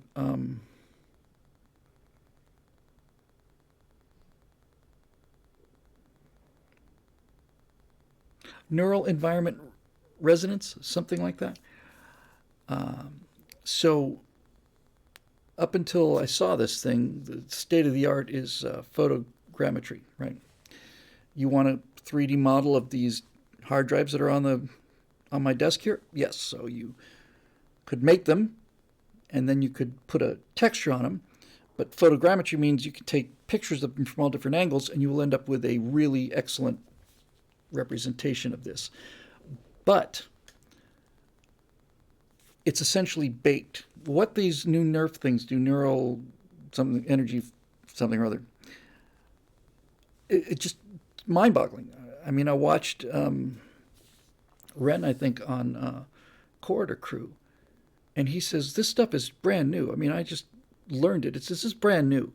But basically, he walks around with his iPhone and scans like an alley, and then he flies a drone over the alley so he can get a full 3D look at this thing. And then he walks through and does the camera moves. And then he can take that into the CG world, and it is perfect. It's perfect. Reflections, you can have a chrome sphere in the middle of a street and fly around it, and it's perfect. And he said this is the most exciting technology he's seen ever as a special effects guy, and he's right. And I don't really even know what to do with that other than to say there's a couple things that look, there's a few things that I do that nobody else really does. And most of those things are bridge functions, right? In other words, I understand the world of engineering, and I understand the world of graphic design, right? I'm in the pink tribe and I'm in the gray tribe. I'm in both of those things. Here's a super chat from Blank Frankie saying, what will you call the Stargates in your SF science fiction series? I don't know yet, but they certainly won't be called Stargates. I'm thinking of them as railway lines. Hi from Florida. Hey, Border Rooster, same to you. Jordan Anby joined late. Had no idea you did live streams. Very cool. Thank you. Yes, we've been doing it for a while, and they're getting better. Now the Monday night show is still pretty new. 171 viewers on YouTube and 50 on Twitch, but the Stratosphere Lounge, those have been pushing 350. So that's slowly growing. So there you go. So I don't know what I'll call them, but I'm not going to call them Stargates. I want to avoid any. I want this to be unlike anything anyone's ever seen. So one of the things that I kind of want to do is, I did Dias for Dungeon in Unreal Engine. I've done all of the planetary stuff, and I've been away from it for almost 2 months now, and I know that. I opened up the new channel, and next thing you know, I've got nothing to post because I'm on this damn thing that won't ever end. But in any event, I know the software, and I know it well enough to deliver finished product by myself. I don't want to do it by myself at all, but I know how it works.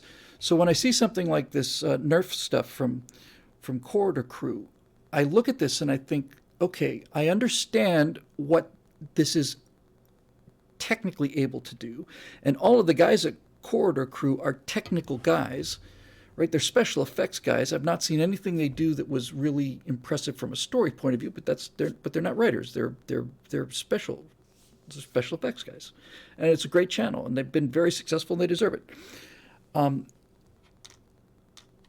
But when I look at this technology, I ask myself, what can you do with that technology from a story point of view?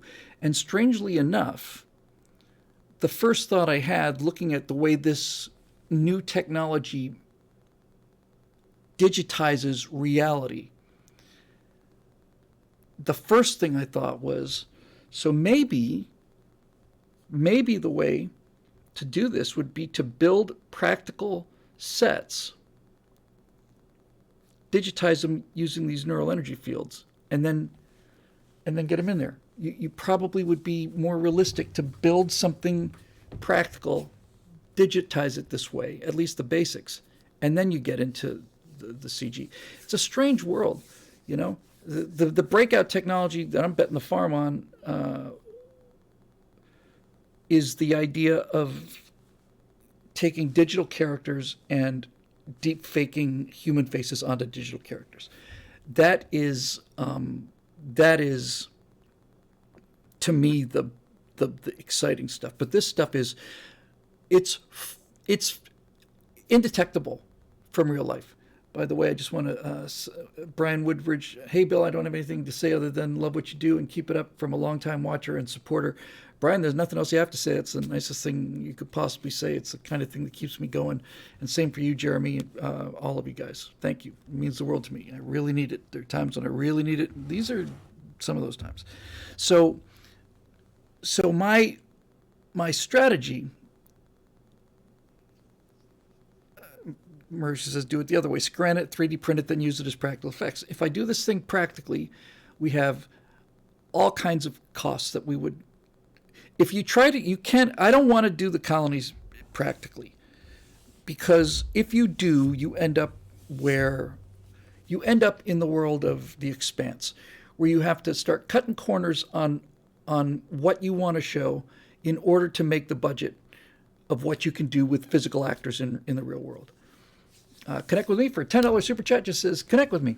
All right, thank you, very kind. And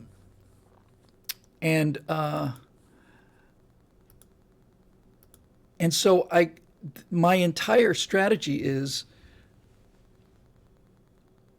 we are at the point now, and there are all these different technologies, and I have to try and keep track of these. In addition to all of the writing stuff, I've also got this technical stuff.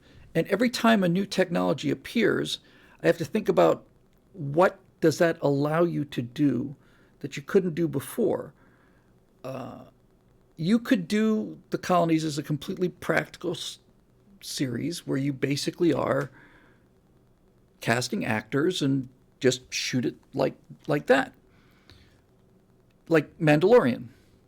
But even, and I never saw an episode of Mandalorian, but I know enough about how Mandalorian was shot. So not only could you get one of those 3D volumes, they already have one at Daily Wire, a limited one, but they've got one.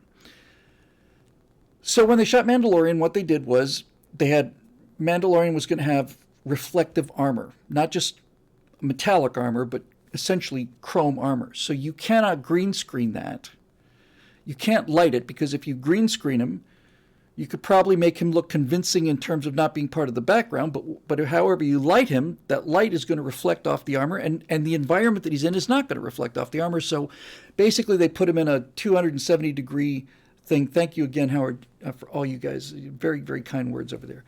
And so basically what they did with Mandalorian is they basically said, all right, we're going to take these live actors, we're going to put them in this environment. The environment is going to light the actors. We're going to have LED screens, very high resolution. We're going to use Unreal Engine, so when the guy walks outdoors, Now all of a sudden the wall, which used to be dark indoors and is lighting him dark, the second he walks outside, you get to the outside. All of this light is now coming in from the background, and that's how you light the character, and it's awesome and it works great. But you still have to build that interface between the live actors and the background. They did a great job of it, but if you're going to have him in a bar, you got to build the bar. You at least have to build the things that he interacts with. It's a weird sort of a half and half kind of world. I don't want to live in that world. What I want a world. I want the tools to create this series, this franchise, completely digitally, and at the same time have it be photoreal, undetectably real. That technology does exist now, and the part of it that was the missing link was the humans. And I thought, oh, the metahumans came out, oh, they're awful good looking, and they are awful good looking for CG characters, but they're CG characters, and I did something with CG characters that is the best looking. The first thing I ever did with metahumans by myself is the best thing I've ever seen metahumans done. I know that sounds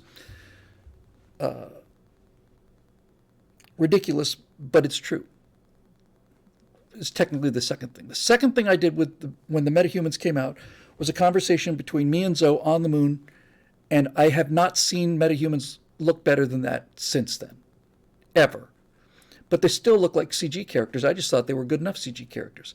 And so then I remember having the idea, deepfake. I wonder if could you deepfake into a digital world?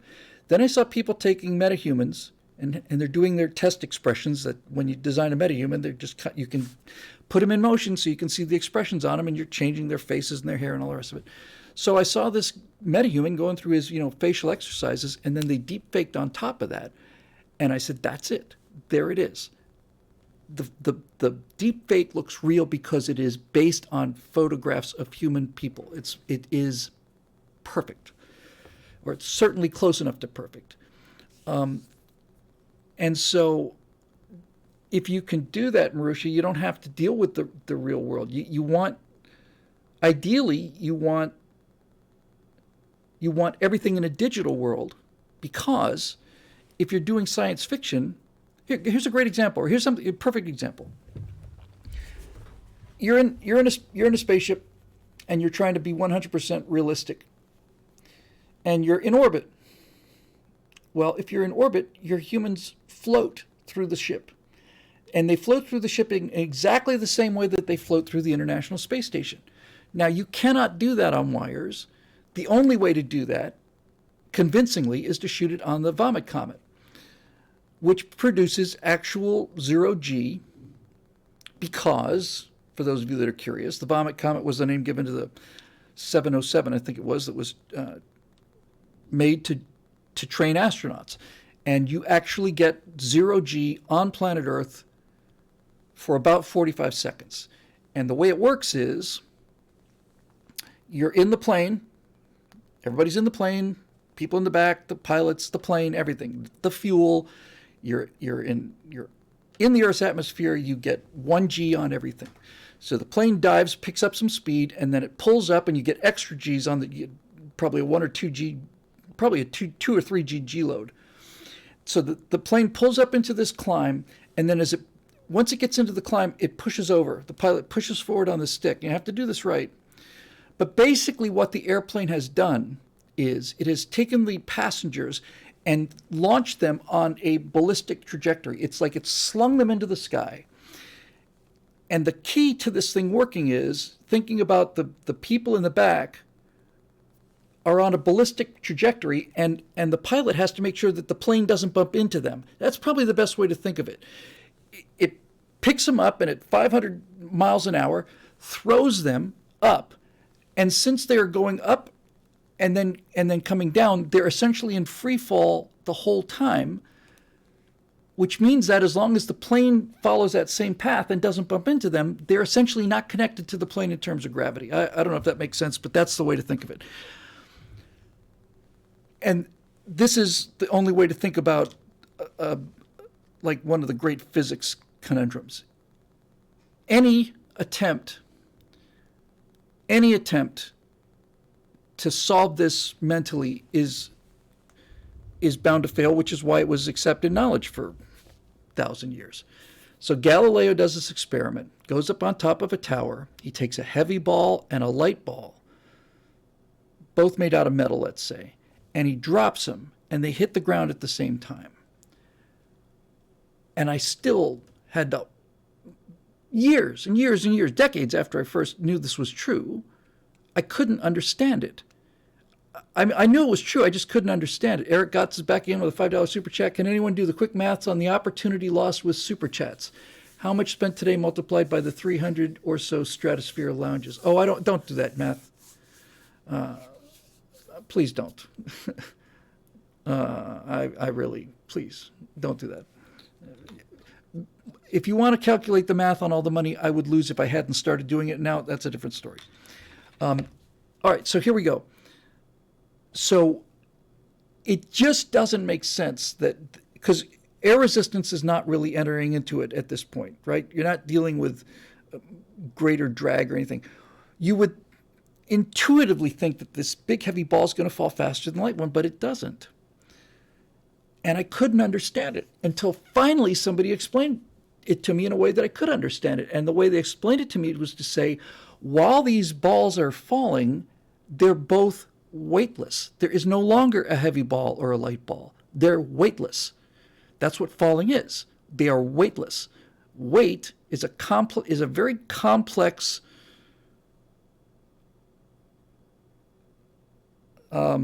event. Your weight, you think your weight is the same as your mass, but it's not. Your weight is what you cannot have weight unless you have something that is stopping you from falling, right? Weight is the pressure of your mass being accelerated down but being resisted by a plane, in this case the surface of the earth, or more specifically a bathroom scale that's located on the surface of the earth. If there's nothing stopping your fall, then you have no weight. You're just accelerating towards wherever the gravity is. So everything is weightless until you put something in the way. And when you put something in the way, then the different masses exert different forces. And that's when a heavier ball gets heavier than a light ball again. But while they're falling, there's nothing. So if you're doing The Expanse or a realistic science fiction show, you don't have the budget to shoot. I suppose it'd be possible to. There is a private version of the Vomit Comet. At least there was. Zero G or Experience or something. I think they used a 727 in that case. Show Enough the Legend for $5 says, have you seen Dr. Steve Turley's video on beating the Dems at their own game? Look at Michelle Steele's strategy out of CA District 45. It's excellent. I have not seen it. Thank you for the super chat. I'll try and get on that in time for the Stratosphere Lounge, because that's definitely the kind of thing we want to talk about. Okay, so you've got this, but thank you very much, Show Enough. So if you're going to do the colonies practically, you have to be able to do it in 0G, and that is phenomenally expensive. And it's unnecessary. If you can get it in the computer, you can do anything. You don't have to go out and green screen a rover so that you can then digitally paint in this background. The rover and everything else is all digital. The digital world is enormously, orders of magnitude easier and less expensive to do than the real world. And there are a significant subset of things, especially in science fiction, that the digital world allows you to do that you can't do otherwise. Marusha said, will you be streaming on Thursday since it's Thanksgiving? I don't know. I'm not going anywhere. Might be better to move that one to Friday, because I don't know. Maybe we'll take a vote on it or something. I can. I was planning on it. I just forgot it was Thanksgiving. That's how deep in the woods I've been with this thing. Yeah, and Eric says if I did, I wouldn't have much of an audience. I think we'll move that one to Friday this week. So I think that's what we'll do. Okay, so if you can get it in the digital world, then you can do anything you want with it.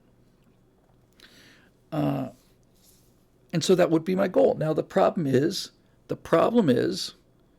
if you're going with the full digital, never go full digital.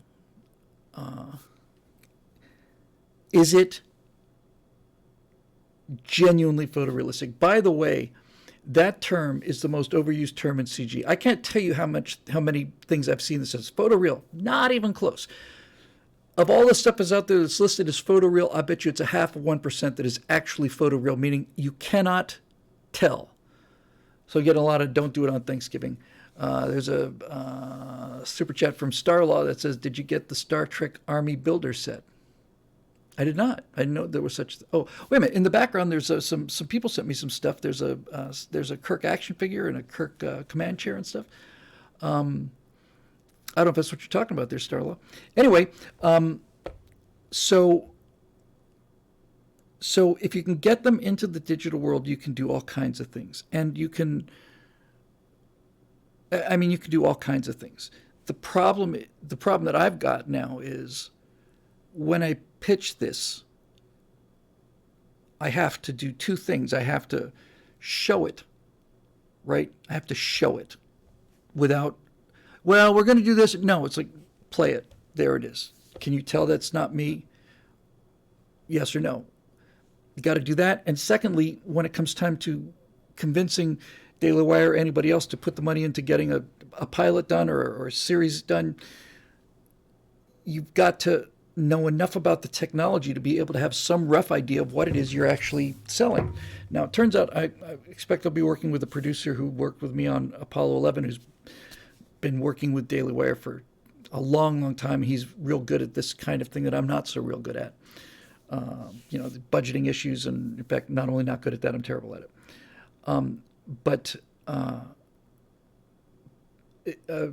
Coffee Shinato said, make a trailer. It's not. I don't. Wouldn't even be a trailer. This would be. Look, if I go the crowdfunding route, then I have to have 5 shorts.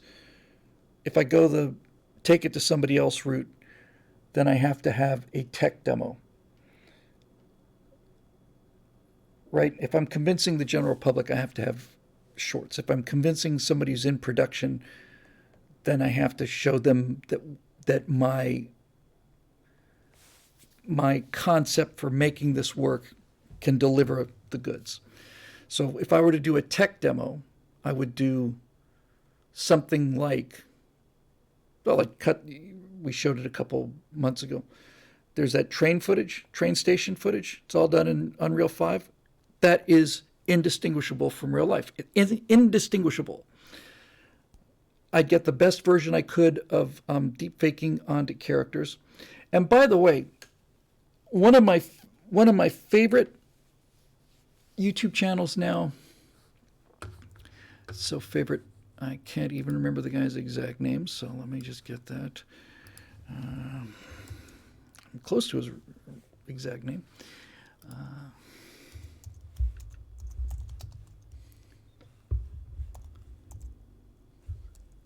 Yeah, I think that's it. Let me take a double sure. Yeah. Okay, so there's a guy who does an impressionist named Charlie Hopkinson, and I've been a fan of his for a while because his voices are terrific. But he started doing something with Rings of Power, and what he did was he did perfect voices of Gandalf and Elrond and especially Boromir, and that would have been impressive. But basically, he deep fakes the actors onto his characters, and he's done reviews of the Rings of Power. And it is, given the fact that it's one guy essentially, Charlie Hopkinson's reviews of Rings of Power as Gandalf, and it's just mind-blowingly good. And he's got no budget at all. If you haven't seen them, they are absolutely, utterly, 100% fantastic. And that's just a guy, right, who's essentially doing it in his spare time. If you have not seen them, I cannot recommend them highly enough. If you just go watch the last one, if you just look for, I'll try to include it in the when I upload this. But Charlie Hopkinson reviewing episode 6 I'm sorry, episode 8 of Rings of Power is phenomenal. Hang on, I'll see if I can get it for you. He does a lot of shorts too. I'm tempted to just grab one. Actually, I know exactly what I want to show. I'll just download one and steal it. Is it? Give me a second here, gang. It's worth it.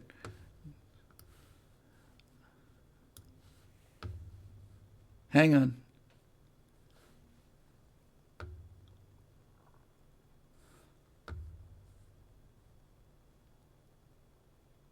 I want to make sure it's the right one. It looks like the right one. Nope, that's not the one I want. I want. It's worth the wait. I'll just grab it and download it to show it to you. Give me a second here. Just take me a second. Show me the shorts. John Hamilton. I'm already subscribed. He's very, very, very, very, very good. Okay,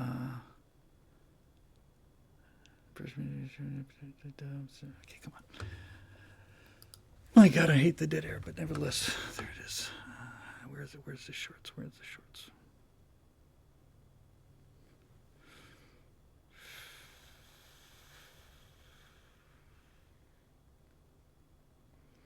It's so phenomenally good. I just have to find it. Shorts. Hang on. Hang on. Everybody be cool.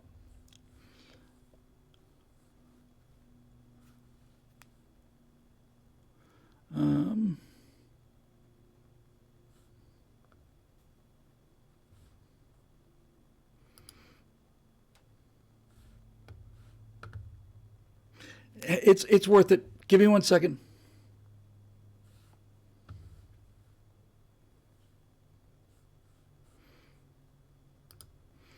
I just have to find this clip now because it's that good. I just have to find it. And we're all going to have to wait while I find it. That's all there is to it. Man, he's talented.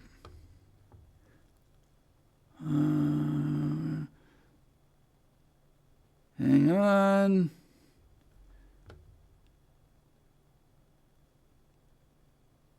Hang on. Just drives me nuts. But now I'm kind of pot committed here.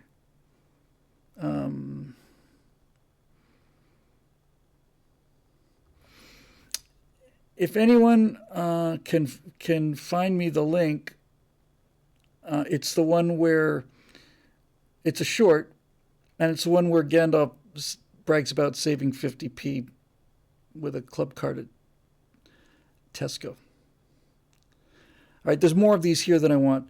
Not more than I want, more than I thought there were. If anybody could send me the link, I would.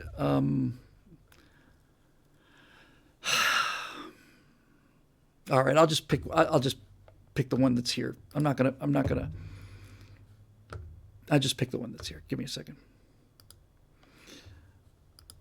So this is a guy who does a tremendous, unbelievably great voice impression. So it's his voice, and then he's deep faked Ian McClellan onto his face, and here it comes.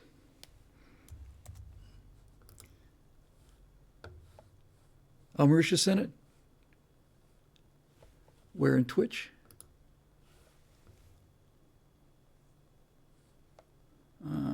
I'm looking for the short. I found what I wanted, so this will work. You'll get the idea. So just give me a second. Let me just get this thing downloaded here. Hang on now. Hang on. Is this the one I'm looking for? I don't know. Hang on a second.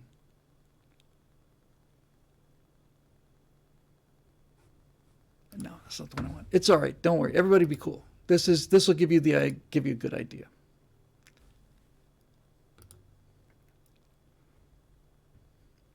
I love this. And when I see this, it makes me think, what can I do with this? I've wanted to do commentary. Keep coming back to this idea of something called The Last Man on the Moon. And I just want to do this. I just want to do this. So hang on, here it comes.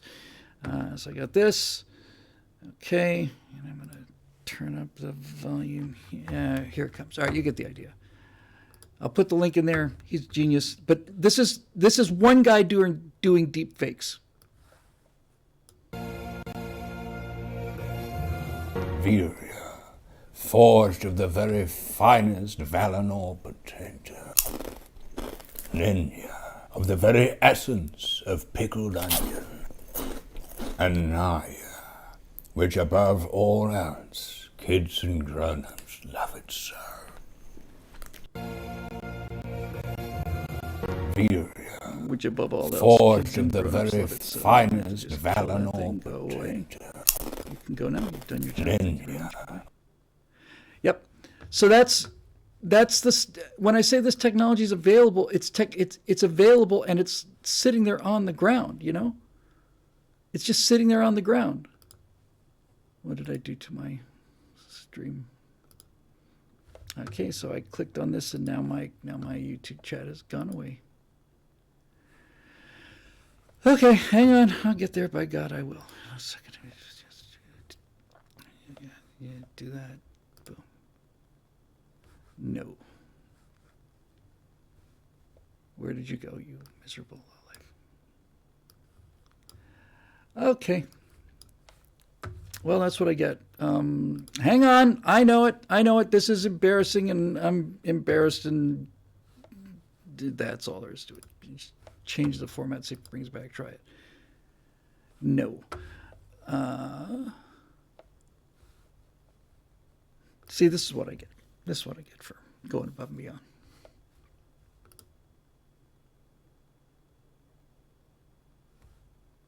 Is it the mini feed? No. It's the chat box. Where's the chat box gone? God, I'm just dying here, man. I'm just dying. Scene selector, source searcher, stream. I don't know where it is. I don't know where the chat's gone now.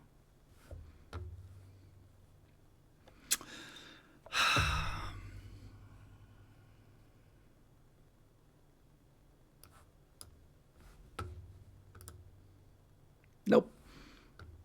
I don't know where it's gone. I clicked on something and now it's gone. So I don't know how to check the super chats, which is telling me it's probably time to go home, to be honest with you, because this is making me plenty crazy.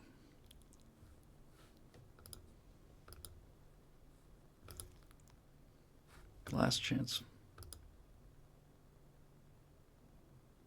Nope. Okay.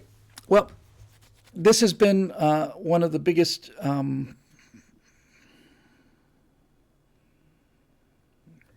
goat rodeos I've ever been privileged to be a part of.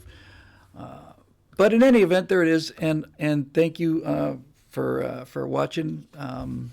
I will have some more work to do, obviously, some more studying to do. It's a 2-hour show. That's close enough. I like going further, but I just cannot figure it out. And I don't want to miss any. No, I'm not doing any member questions. I clicked on the link to that thing, and then my now my YouTube chat thing is gone. So I don't want to miss any super chats. So we'll call it a day right here. And I'll try to get to the questions next time.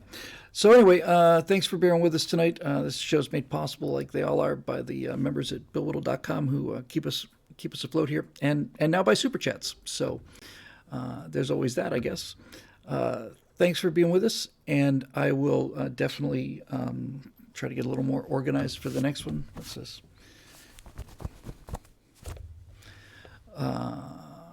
Yeah, all right. I don't know. This is probably the most awkward ending I've ever done.